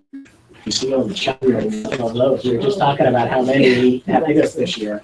There's 5 just on this agenda. And the salary changes, those are all the contractual. Yeah. Should we not just add items inclusion here? Yeah. Yeah. We pretty much always. I think so, yeah. I hope so. Unless you want to say, all but, I know. I said retire. Yeah. I said retire. That's right. Okay. All those in favor say aye. Aye. Any opposed? Opposed to appointment B. Hearing no majority objections, the motion carries. And I would like to say, I think that we have board members who are interested in looking. I know we've hired those people, all part of our contract and so forth, but I think we would like to look at some of those items, Jack, as part of our business, or I'm sorry, budget process. Okay, take a look at that a little more in depth. Are there any open positions now that have not been filled with this budget? I'm sure there are. Yeah, I'm sure there are, because They we may come don't, up. we don't go, well, we always go out of our way to find somebody to be the coach. We don't go out of our way to put somebody into the special. You have to coach. But if you don't have somebody that's in pitching or catching or hitting, if they don't have somebody around, because if you get left open for the season. I'm more concerned about the one teaching positions that have not been filled. That we are just holding open a position. No, No. but the maternity leaves are coming up, so you'll still see appointments only on through the spring, but it's Right. No, anything that's permanent will be on, is basically. It's already been filled with this Yeah. budget. Or it's retirements that we won't fill until we have a better, in springtime when we recruit, we won't fill them until we know where that budget is. Because we're always questioning the numbers to see if we can shed this here or there. And I'd rather shed a position that's not filled. Absolutely. That's my. Yeah. So we're already looking at analyzing the enrollment numbers for all those retirees to see if how many of those have to be filled and if there's any that don't have to be filled. Because you gave us the enrollment. And our kindergarten and our graduating class is 377, so we're gonna drop another 100 there. And then the following year, about another 85, so it all stays the same. Right. And then eventually we have a pretty good mix. Right, because then we'd all be in those We're all in the mid middle threes, threes, right? But for the next 2 years, I think that's what's going up. yes. There's been a new influx, and I don't know if that's because people tend to move when their kids are a little older as opposed to they're younger. But our younger numbers certainly are much lower, considerably lower. K is below 300. Yeah. Yeah.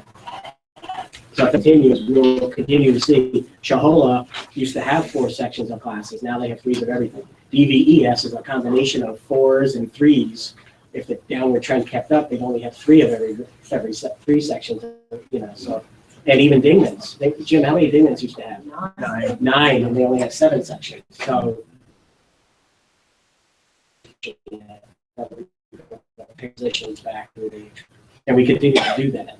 We have some that we're targeting right now to see if we can eliminate some of these retiree positions for next budget. See if we can shadow, because that's the gift that keeps on giving. May I have a motion to move into executive session to discuss a student issue and personnel? Second. And Jeff.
objections, the motion carries.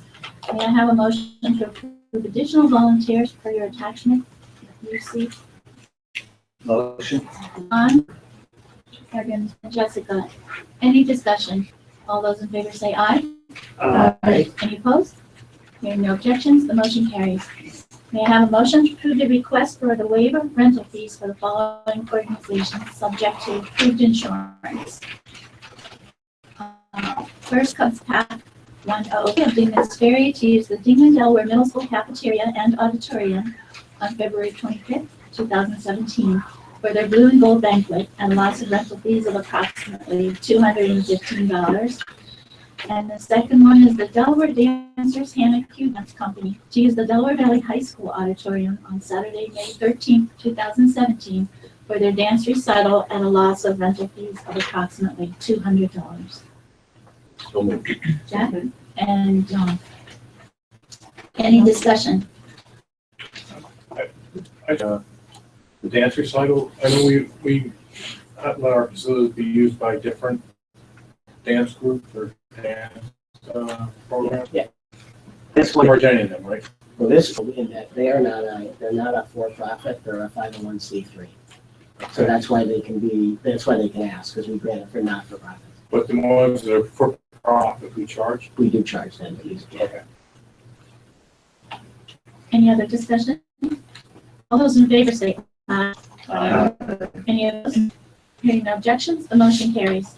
May I have a motion to approve the 2017-2018 school calendar? Jack and Jack, any discussion? All those, Could we get this posted as quickly as possible, because there's a million fast, but I'll get on, like, go up to, Tuesday. Tuesday. And we're going up one emergency day. And get lucky, we didn't say it, but lucky, we would still send it the 15th, because we don't need 5 extra days, we only need 3 extra days, because we're scheduled to get the kids done on a Wednesday. okay, all those in favor say aye. Aye. Any opposed? Hearing no objections, the motion carries. May I now have a motion for the permit exponent in 2016-2017, 1048? So moved. Jack Second. and Corey. All those in favor say aye. Aye. Any opposed? Hearing no objections, the motion carries. May I have a motion to approve board policies 1 through 3? They're going to 4 now, as we have some, we'd like more time to work on the language. So 209, health examination screenings, 237, electronic communication devices, and 251, the students. Motion. John Second. and Jack. Any discussion? All those in favor say aye. Aye. Any opposed? Hearing no objections, the motion carries.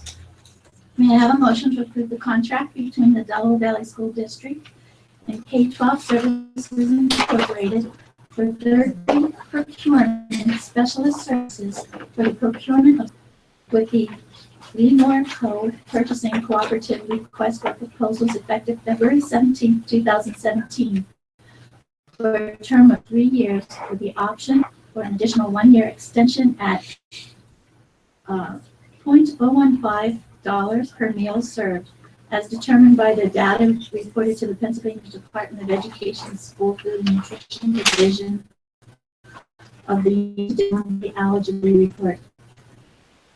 We do $10 million in bonds.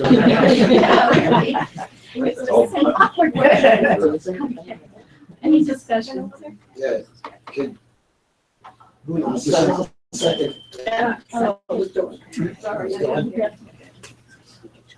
we were gonna discuss this at the February workshop. I know I have things and I know Jess has questions about it. But, I mean, look, I like the idea of a cooperative, always. I'm just concerned about what we're getting, who we're cutting out, and things like that. Are we gonna be forced to buy those?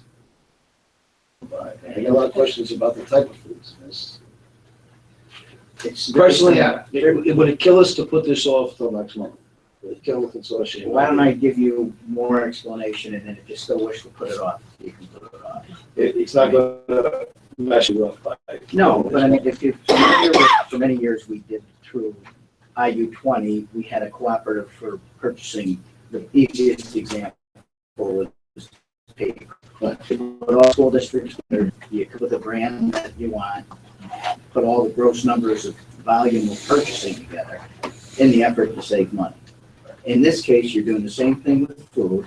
I mean, in the mission statement of the group is to provide a high-quality, cost-effective, timely solution for purchasing of food, supplies, materials, and equipment, and other items related to the operation of the food service departments, paying members, in accordance, this is the other thing that's a little different to paper, with the federal, state, local procurement regulations, which were the things that we approved earlier in the year, that were the new federal regulations, and to share resources and best practices to further the interests of the participating districts. So,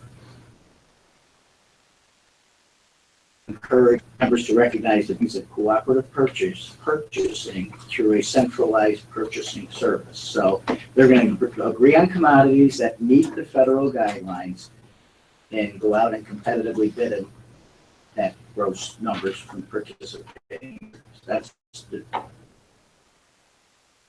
I object, not much, it's not all the idea of cooperative, I know the idea of it.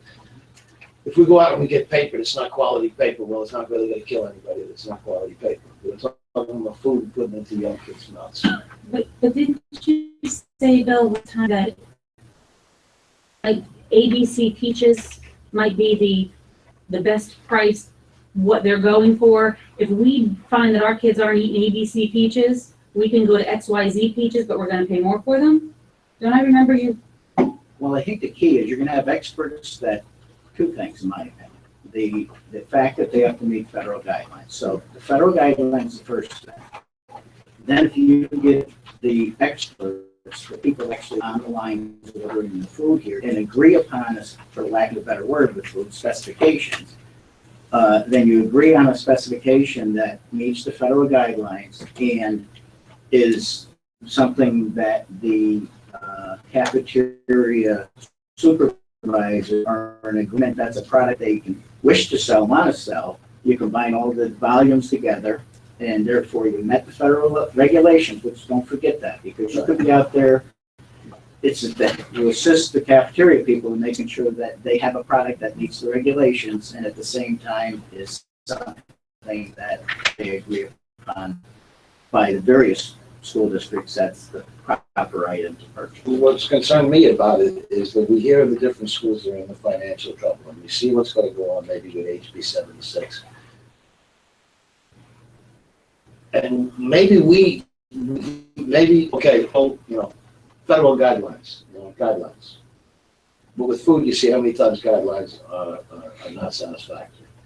So I'm afraid that we would be forced to give our children some food that a consortium of schools will agree will pay in a much different financial situation than we are. I mean, we're very lucky here, though, we're in a good financial situation. So I just don't want to. I'd rather know what the second foods are. objective. I'll just give you the second major objective there, is to improve the purchasing group by streamlining the bidding process and consolidating the number of items to result in better pricing, quality of products, unified product specification, and improved vendor performance. Of the group, and But we're not lost in whatever that consortium agrees on. The consortium agrees on, say, we want to serve steak, we don't want to serve chicken patties, but the consortium doesn't agree with steak, we still go out and buy steak. That's not my interpretation. That's not how I understand my interpretation is that you can agree to certain products, but if you don't want that quantity in there, then you're gonna say, DB didn't want that, so don't give me that. So we want to be They part have to go out of and that find, specific bid. you gotta be careful, you gotta still go out and follow the procurement guidelines of properly bidding it. So the things that were dictated by the federal government, then you gotta have the proper, it's not just It's the procurement and the quality and the competitive bidding, which is consolidated and the opportunity with group. It's very hard to, no, go ahead. So who makes the menus? Do we still make the menu and then we send it to Yes. them and say, these are the products that we're serving, you can bid on them? Right. I'm trusting that our cafeteria supervisors and the other ones in the school district, and with some good Lehigh Valley school districts, so, I mean, the Rectory school districts, are gonna have the expertise to put together good specifications to A, quality, B, competitive bidding, quality vendors, and meet the procurement guidelines as set by the federal government. That's the mission of the group, and that's why they went to this extreme, to hire somebody knowledgeable to coordinate the whole efforts and get these districts' inputs. So I think it's a good opportunity. I know this was a little topic, but after the January work session that asked about breakfast, and we were going to discuss that at the February workshop. So do you have any more information from our food service? We share it the next day, we do. Oh, I didn't see that, I'm Yeah. sorry. Yeah, about the whole week, donut and all the things Right, that come with it. but we were going to discuss more about what we could. I'm sorry. You're Right, talking about the so other we're, one. right, He's so coming yes, to March. maybe a whole wheat donut, do you know what I mean, but. Yeah, he's how coming can we March. Okay. He's coming in with a full, now that he's been here a year Okay. and a half, to do a full Right. presentation about his operation and everything like that. So that's coming. So I don't know, I mean, I think that just, there is more, he's coming March, and can we wait until March to vote on, we can hear what he has to say to make sure that the things that we're going to be putting out for bid and. I like the idea of waiting, and I have questions too. I mean, I tried to do some research, and I have to be honest, it's very hard to get information. It seems the only way the schools want to share the information is through right to know, and I don't feel there should be a right to know process for us. I would like to see someone come from a school district that is participating and answer some of our questions, or you put in a phone call and get the information. There are two companies, Interflex and Kegel, we who do the online ordering for this consortium. I'd like to see what is ordered, and that's the information that school districts don't want to share. There are a couple districts who will share that information. So, I just would like to see more concerted effort in that. Yes, we do have some jurisdiction over our menus. If we are told we have to order this food, then to me, that's kind of limiting our menus. I have a concern about fresh fruit and vegetables, and I know that can go both ways. Having been in the restaurant business for 32 years, I used to sit down with these companies and I would say, hey, their fruit's better. If you want my business, give me their product or charge less. So we're looking at some decent company dealing with anymore, is my assumption. Because if we're going to get food through the consortium, we're not going to be dealing with them. Well, I want to know that the consortium are less than these companies, because these are local companies that we do business with. I'm not against the consortium by any means, and I have unreserved faith in that you always lead us down the path. And it's, the mission and the goals certainly a good thing. The other thing is that I'll take the risk, but this group is trying to get organized and they're not letting other ones in. So when you're in a group, I know there's other people that want to get in because of all the reasons I already talked about, and they're not letting them in. I hope else holding it off, it doesn't. But I probably can make sure that they give us to March to, to get in. I mean, Because this group has been here for a while, and they're also taking in schools in Jersey. I think the big thing with this is the federal regulations changed with Title I and all of we did the conflict of interest policy. This was one of the components. The food service was new as of July 1, and the whole procurement of products, anything that's purchased with federal funds, so like free and reduced lunch monies that we roll into our food product, has to fulfill these procurement procedures. And this organization, it helps the school district in a lot of those policing aspects. I think that's one of the major benefits, that we don't have to be experts in that we can rely on the consortium to some degree to help us out with that. And some of the fruit and vegetables do come from Lehigh Valley, which we have nice farms there. And could be affected adversely if they have some kind of, disruption. I mean, that could affect our prices. But, or the product, and if this food is being ordered throughout the country, wherever the best price is, that's where the food, from what, if I'm reading is correct, is where the food is coming from. So that's telling me we're going to be getting a high percentage of canned food and frozen food. I just want to know that that food doesn't have such high content and preservatively kind of move away from. Right, but we're bound by what we have to follow. The question is, are we going to leave it all on Justin's shoulders, or are we going to collaborate? Well, I think I'd like to know is what do we do now? Right. So we might already be doing all of this, using the same food that we're going to be getting from this consortium. So I would like to see what we are, a list of what we are ordering. And Justin has to follow everything that from Mrs. Obama's plan that's very regulated. But now, Well, that's changing. now the feds are cut part of Title I, so now Back we're to hot dogs and grilled cheese. what they're saying, we're gonna No. crank up the scrutiny because we're gonna throw it under the umbrella of Title I. So now there's gonna be more scrutiny, so these food service guys are all panicking, we better get our act together. And this is now, we're going to have to follow very specific. And there has been, as you know, and I know that we've always historically used government commodities, always. So when when in the past, when they could purchase, chicken in bulk, they would do that. And then they'd have chicken a la king, and they'd have chicken goes, they'd have chicken in 60, but they would utilize that government commodity, which was a cheaper purchase than a fresh product. So As opposed to canned chicken. correct. So that's what I want to know. What are we using now? What are we getting now? And I find that out by seeing what others, and they don't like to share that information. So I don't know if we wouldn't share it either. But with us, I assume you would. I think also a lot of the difference too is a lot of other school districts outsource companies.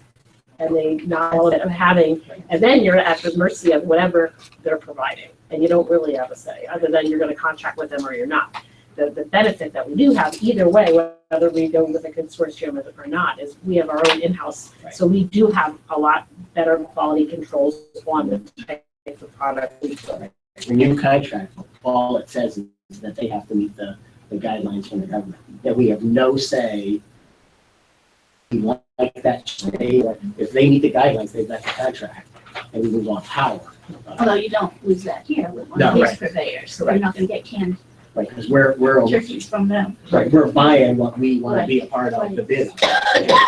The thing that scares me the most. I just have one more thing, and then I'll say to you. One thing I did learn also is that the reason for some of the way this is set up is many schools don't have the advantage that we do with our one school kitchens.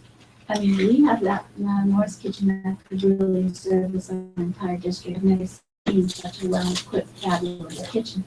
But our high school and so forth.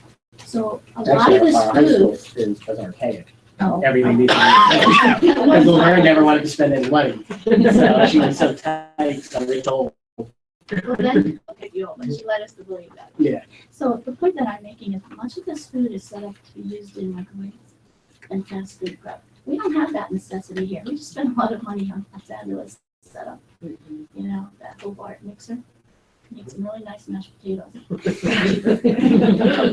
So we have some other aspects I think to look at too. So I think if we see, what are we doing now? And we want to continue in the direction and go to the consumer. We're spending $60,000 here on some things. I'd like to know. And how that would. 60. 60. About 5,800. Well, I had 58. John's a witness. Oh, I'm sorry. I'm sorry. Yeah. 5,800 years. Did Right. one of those phone calls tell you 60? I hope. I hope not. Well, they told me this though, which really surprised me. I found a hard time believing, but I thought maybe you would tell me that school districts on average a year spend from $158 to $186 per child in a year. What was that? But Crazy dollars expenses. well, Although if hey, you I'm a have, pretty good source, so. although that's if interesting. if you take your cost and you divide it by the number of students when they buy lunch. Yeah. So that cuts that per student in half, right? Yeah. Because we only have about 50% of our kids participating in our program, the rest bring their lunch. So anyway, But you've I never led us down the don't- wrong you know, I path. don't- I'm not part of the group, Yeah. Justin is, but if someone's telling you 60, I don't know who's telling you 60. No, I just added up on the paper. Oh, I thought somebody in the group. No, she's saying we're spending 60,000 on food. Oh, I thought one of your phone calls, somebody said that No, I just added this up was gonna Cisco. cost us 60. No, Oh, Cisco, Techno, and I just added up this is just for the month. That's why I was clarifying earlier that this was. 6,000 is the estimated meals based on a national school lunch program, and 1.5 cents comes out to about $5,200. And this does help. If you do profit doing the consortium. School districts are profit. And they're gonna try and regionalize it, I know Warren Pawpack's in it, so, you know. So we might, There's no guarantees. I guess but what's important is want them, and what do we want to keep up with? If anything, with everything. I just had one question. Can you just, the school districts that you know are participating, so you can look at their numbers also, just compared to ours? There's 21 just Thank right you, around tell here. Justin, we're gonna have him come to the work session, not the board meeting. I think we might have him for the board meeting. Let's have a session. And then New Jersey. Allentown, Catasauqua. I can't write that fast. Yes, you can go online. Oh, okay. It's online. This particular is the Lee Markova, they list all who we represent. The concern that I have mostly about this, and I'll try to make it really concise, is that Michelle Obama's food plan was never really a bad plan. It was just that the kids in this country right now do not eat a certain amount of calories can be taken from saturated fat. There's a certain amount of calories can be taken from fat. What Jessica had mentioned about the donut, what the donut turned out to be was a multi-grain donut with a bowl of fruit and milk or a juice. Put them all together, and you have a nutritious meal that meets the federal guidelines. I have two daughters. One's home, very satisfied because she eats everything, comes home, she's very picky. And that's how children are. She's very picky, so she doesn't get a nutritious meal because she doesn't eat the fruits and vegetables that my youngest daughter does eat. So that's what we deal with. What my other fear is that we cannot retrain the whole national, we cannot retrain Pennsylvania, but I'm concerned about the kids within the Delaware Valley School District. We need to find foods that they will eat, somehow get them to eat the vegetables that they were not eating. You know, kid will come home and say, "What'd you have for breakfast?" "Well, I ate a donut." But the child, like my oldest child, will not tell me that there was a fruit bowl put on their plate that was required, that there was a milk put on her plate that was required. Show me that. She'll say, "I had a donut." And that is the problem, because that's what that child eats. You know, we have a problem with this. So I want to make sure that the food we're buying, that, like you say, with the new elementary school, with the beautiful thing, that our food preparation can make something that our children, because that's the answer. I have Can I one make a more motion to question. table F? May I ask? When, at our March meeting, I'm curious, because I know concern is about the food that gets thrown out, large amounts get thrown out, because you have to give Right. X amount. But there's something, family style, the students take what they want. So that's telling me you would put out on a per need basis. I don't know if that exists for school districts. Now, Can they you used put out? is to offer it, and serve, you know, they could have to offer a little Dixie cup or peaches or pears or whatever, and they'd be on a tray, and anybody who wanted them could take them off. Now it's required that they are served, they have to be on the plate.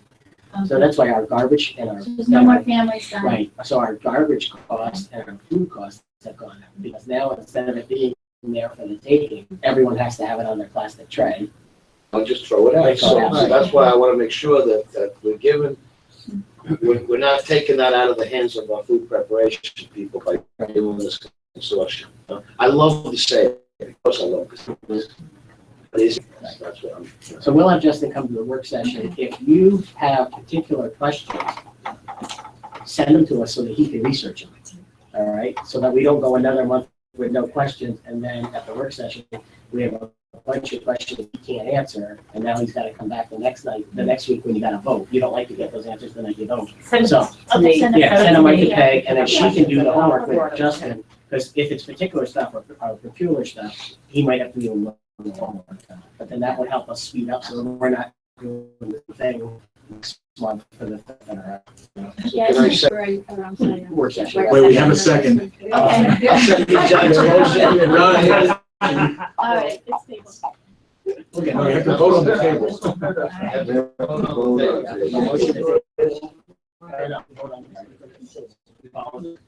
Aye.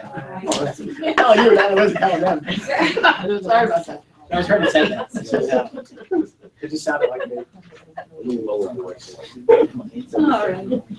Okay, any, no objections, I see. The motion carries.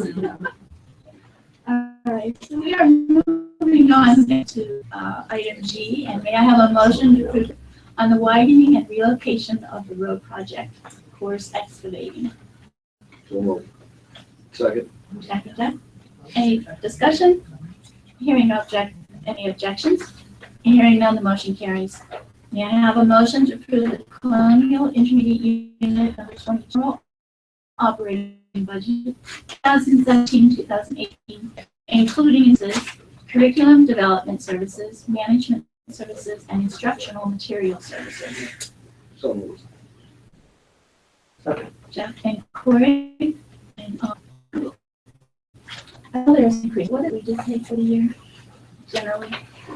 35,000.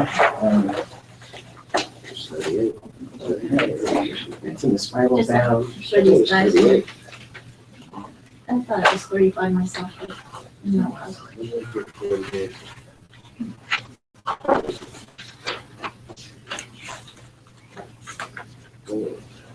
33,619. 33? 33,619. Okay, thank you. Yeah, that's the same as most trees. So that's great.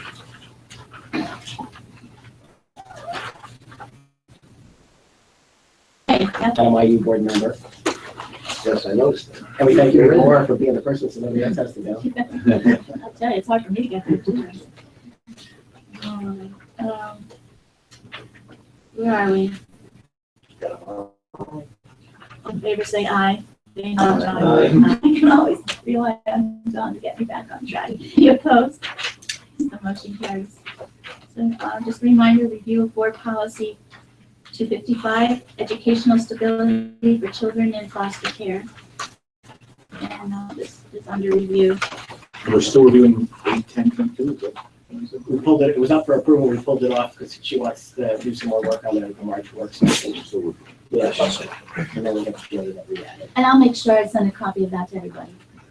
For the language. And you might. he's got his hat on, Mr. Getting closer. Yeah. we have to vote on it. Yes, Yeah. okay. All right, may I have a motion to approve item J? Advance. Jack? Second, Jesse? Yeah. Sorry, but there's a lot of money. I think there are a lot of things we want to spend money on as a school district. And I think this should be a column C issue.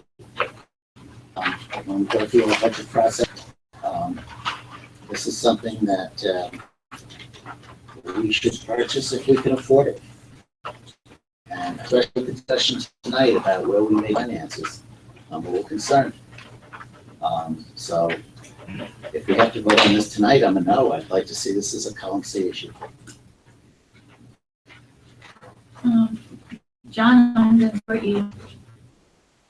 I'd like to see to go to column C also. There's no reason why we can't, put these in later. They don't have to go in at the same time, right? No, you just get them when you get them. Once you're at a comfort level, then you can say yes, and the next number of months later we have them. You know what I mean? It's not going into the abyss. Right. All C. This might be the last year we have a column C. But we're gonna keep calling C active. This is a very sensitive issue because it deals with security, so I would ask you to get about it, please. They've always, all the reporters have always done this with us before. Just don't write on this, as it has to do with security. But we just paid an awful lot to upgrade our cameras. And we need to plug all the holes, because if you don't plug all the holes, why do we just spend that money on cameras? Why do we just spend it? This is not an option. Column C is for options. And I'd be all for column C.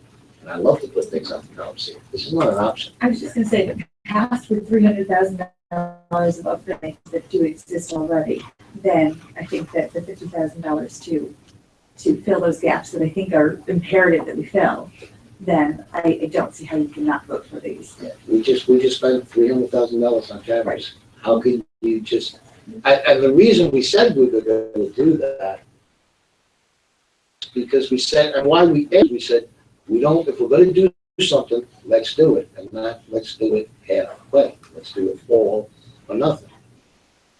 You can't have a bucket full of holes, it doesn't hold. We are getting additional cameras though. Yeah, with the- it's not how. There's areas that we wanted to make sure we got. And that's what I asked you guys not to, you know. There's gaps, we have gaps, we want to cover all the gaps. But we don't want everybody in the world to know that there's gaps. So that's why we did it in an executive session. But there's only so much we can do. This is CapEx, right? I would vote yes, yes, because Yeah. I don't just vote yes on all the time. I could do it, might as well do it right the first time. If we don't do it this month, then we won't have it, you know, for the start of school. We need it this month because we're a month behind schedule from the others. That's true, because this would be a summer project. I'm all in favor of column C. You guys know I love to put things on column C. This is safety, I don't put it on column C. We just go. Yeah, so we just do that as usual. Do you want a roll call vote on it? I don't think so. That's why I'm eyeing, right? Do we need a roll call? I think we do. Okay. I'm a yes now, and Brian Carson. Yes. Jessica Decker. Yes. Jack Fisher. Yes. Cory Homer. Yes. Kathy. No. Jack Leary. Yes. Jeff Dyke. Yes. Jenna Blessy. No. 7 yes, 2 no, motion carries. Okay, moving on. Any business from the board? One thing I do want to say is when we are looking at, I missed the tour tonight, but I was over in Vernon Township School District, and they have a great makerspace over there. Do they? And they're really expanding their CTE options. They have a brand new cosmetology lab and everything. So to set that up, they did down there, Art's the superintendent over there in Vernon. I don't know if you know him. But they have a really nice facility over there with their CTE, and their makerspace is amazing. So if we're looking at expanding that, it might be good. And at the tour tonight, we talked, Ron had mentioned at a previous meeting about, you know, because we have some questions about where we can add 1 program, 2 programs, no programs, just upgrade what we have. Ron made a comment about maybe engineering moves into one of those spaces if we don't have a new program there. And certainly, our engineering program is growing by leaps and bounds, and we have a real small case. It was fun. So, you know, Ron mentioned a couple of meetings ago, and Jim and Brian and I have kicked it around a lot and said, you know what, if our enrollment continues to go down, then we should probably recapture one of those spaces because it would really set engineering. They're dealing with a class, one of those spaces down in the CTE wing. It'd be off to the races. And all of their equipment is large. Yeah, yeah, that takes up a lot of space. So when does the administration think they'll have a plan to upgrade classrooms and maybe add 3 to 6 classrooms or tonight? That'll be a summer of 2018 project? Yeah, it wouldn't be right, because it's gonna be 17. So you think they'll have a plan in May of this year? We're working in the high school right away, so at least you guys will know what are some options that we have, you know, to address the science issues. I think we need to go out and get a, well, I don't know Don Flynn's expertise in this area, God, and it's truth, it's not fair to me to ask him that, but it wouldn't harm him to go out and get a space saving consultant, because on the rooms that I saw tonight, Corey, and you didn't see them, they're really tiny. You know, and so much of today's, because I've done a lot of laboratories, so much is that's out there is designed for space saving areas. I saw that they were out of space to store anything. And there are solutions to that. And yeah, I even opened up the drawers because I'm a nosy guy. I want to see what's going on. And there's no space saver stuff within the drawers. And what's out there in the market. Like, no, I'm 54 years old, and I was at in New York City. It was more advanced than some of the rooms that I saw today, 2017. So I think that needs to be addressed. And how we can get the most. Right. And Don didn't build those old science radios on it. You can see the new one he did in 2014. Yeah. Where assuming classroom ventilation, put in the roof to make more space, simple tables, not the big one.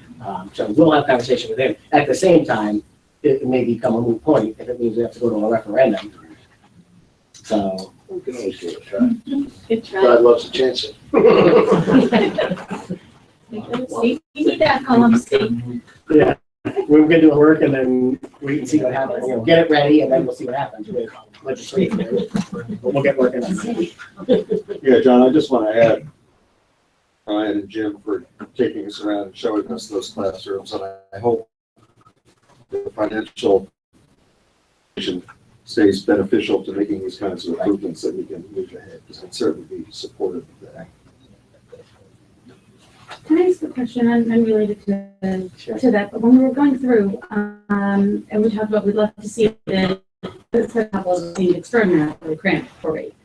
So you talked about videotaping them, and then we could see the videotape of that. And then that led into some additional discussion about teachers using iPhones and stuff to kind of prop it up and videotape themselves teaching so they can then teach themselves. Does that put us as far as policies or legally with videotaping kids? Because we've only done it for an internal purpose and then we destroy it. Permission such because it's never taken public. What concerned me was when you said so teachers will use their iPhone or something, you know. It's not on a piece of district equipment that we can make sure it disappears. You know, and coming from, you know, my background dealing with 2 special needs kids, if one of them is in a classroom that's being watched and has a meltdown or something happens, what could happen with it? That's a concern, Well, especially we because use district iPads instead of letting people just set up their iPad. yeah, I think possibly, I don't know if Because we used to set up policy. We used to set up VHS But- tapes or VC. What do you call those?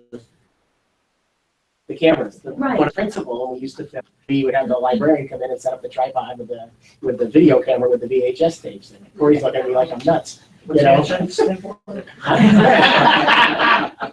Well, really, that's what it tracks go. Yeah. So when we do it, it's all that. That's what the technology was there. It was pretty obvious when there's a tripod in the room. You know what I mean? But maybe I not. did in college. Did you really? VHS. Oh, yeah. In fact, now in New York State for the last 15 years or so, you had to videotape a lesson and then you have to mail it to Albany as part of your certification of insurance. Right, with the risk with social media, the risk of Different. form on hand, something all of a sudden happening. Yeah. I mean, mom or dad, the teacher could take their phone home and the little kid, you know, him, look at that, and it's on, you know, Facebook. I mean, it's just, there's too much. So we'll put it on, we'll switch to strictly district equipment then, for the security reasons. Because then it doesn't depart, you know, it doesn't go anywhere. Yeah. That's a good idea. Okay, that's a great point. Well, now we're on a whole nother discussion, because I brought that up before. You want to go there? Thank you for that And segue. that video can never be used for any other That's right. if something would occur during that taping or recording. And if it's a It's not discipline gonna- issue, then it's a disciplinary record. Do If you- discipline issue occurs. Do you have, what happens if this, well, the teacher's own, professional development and something occurs, what happens?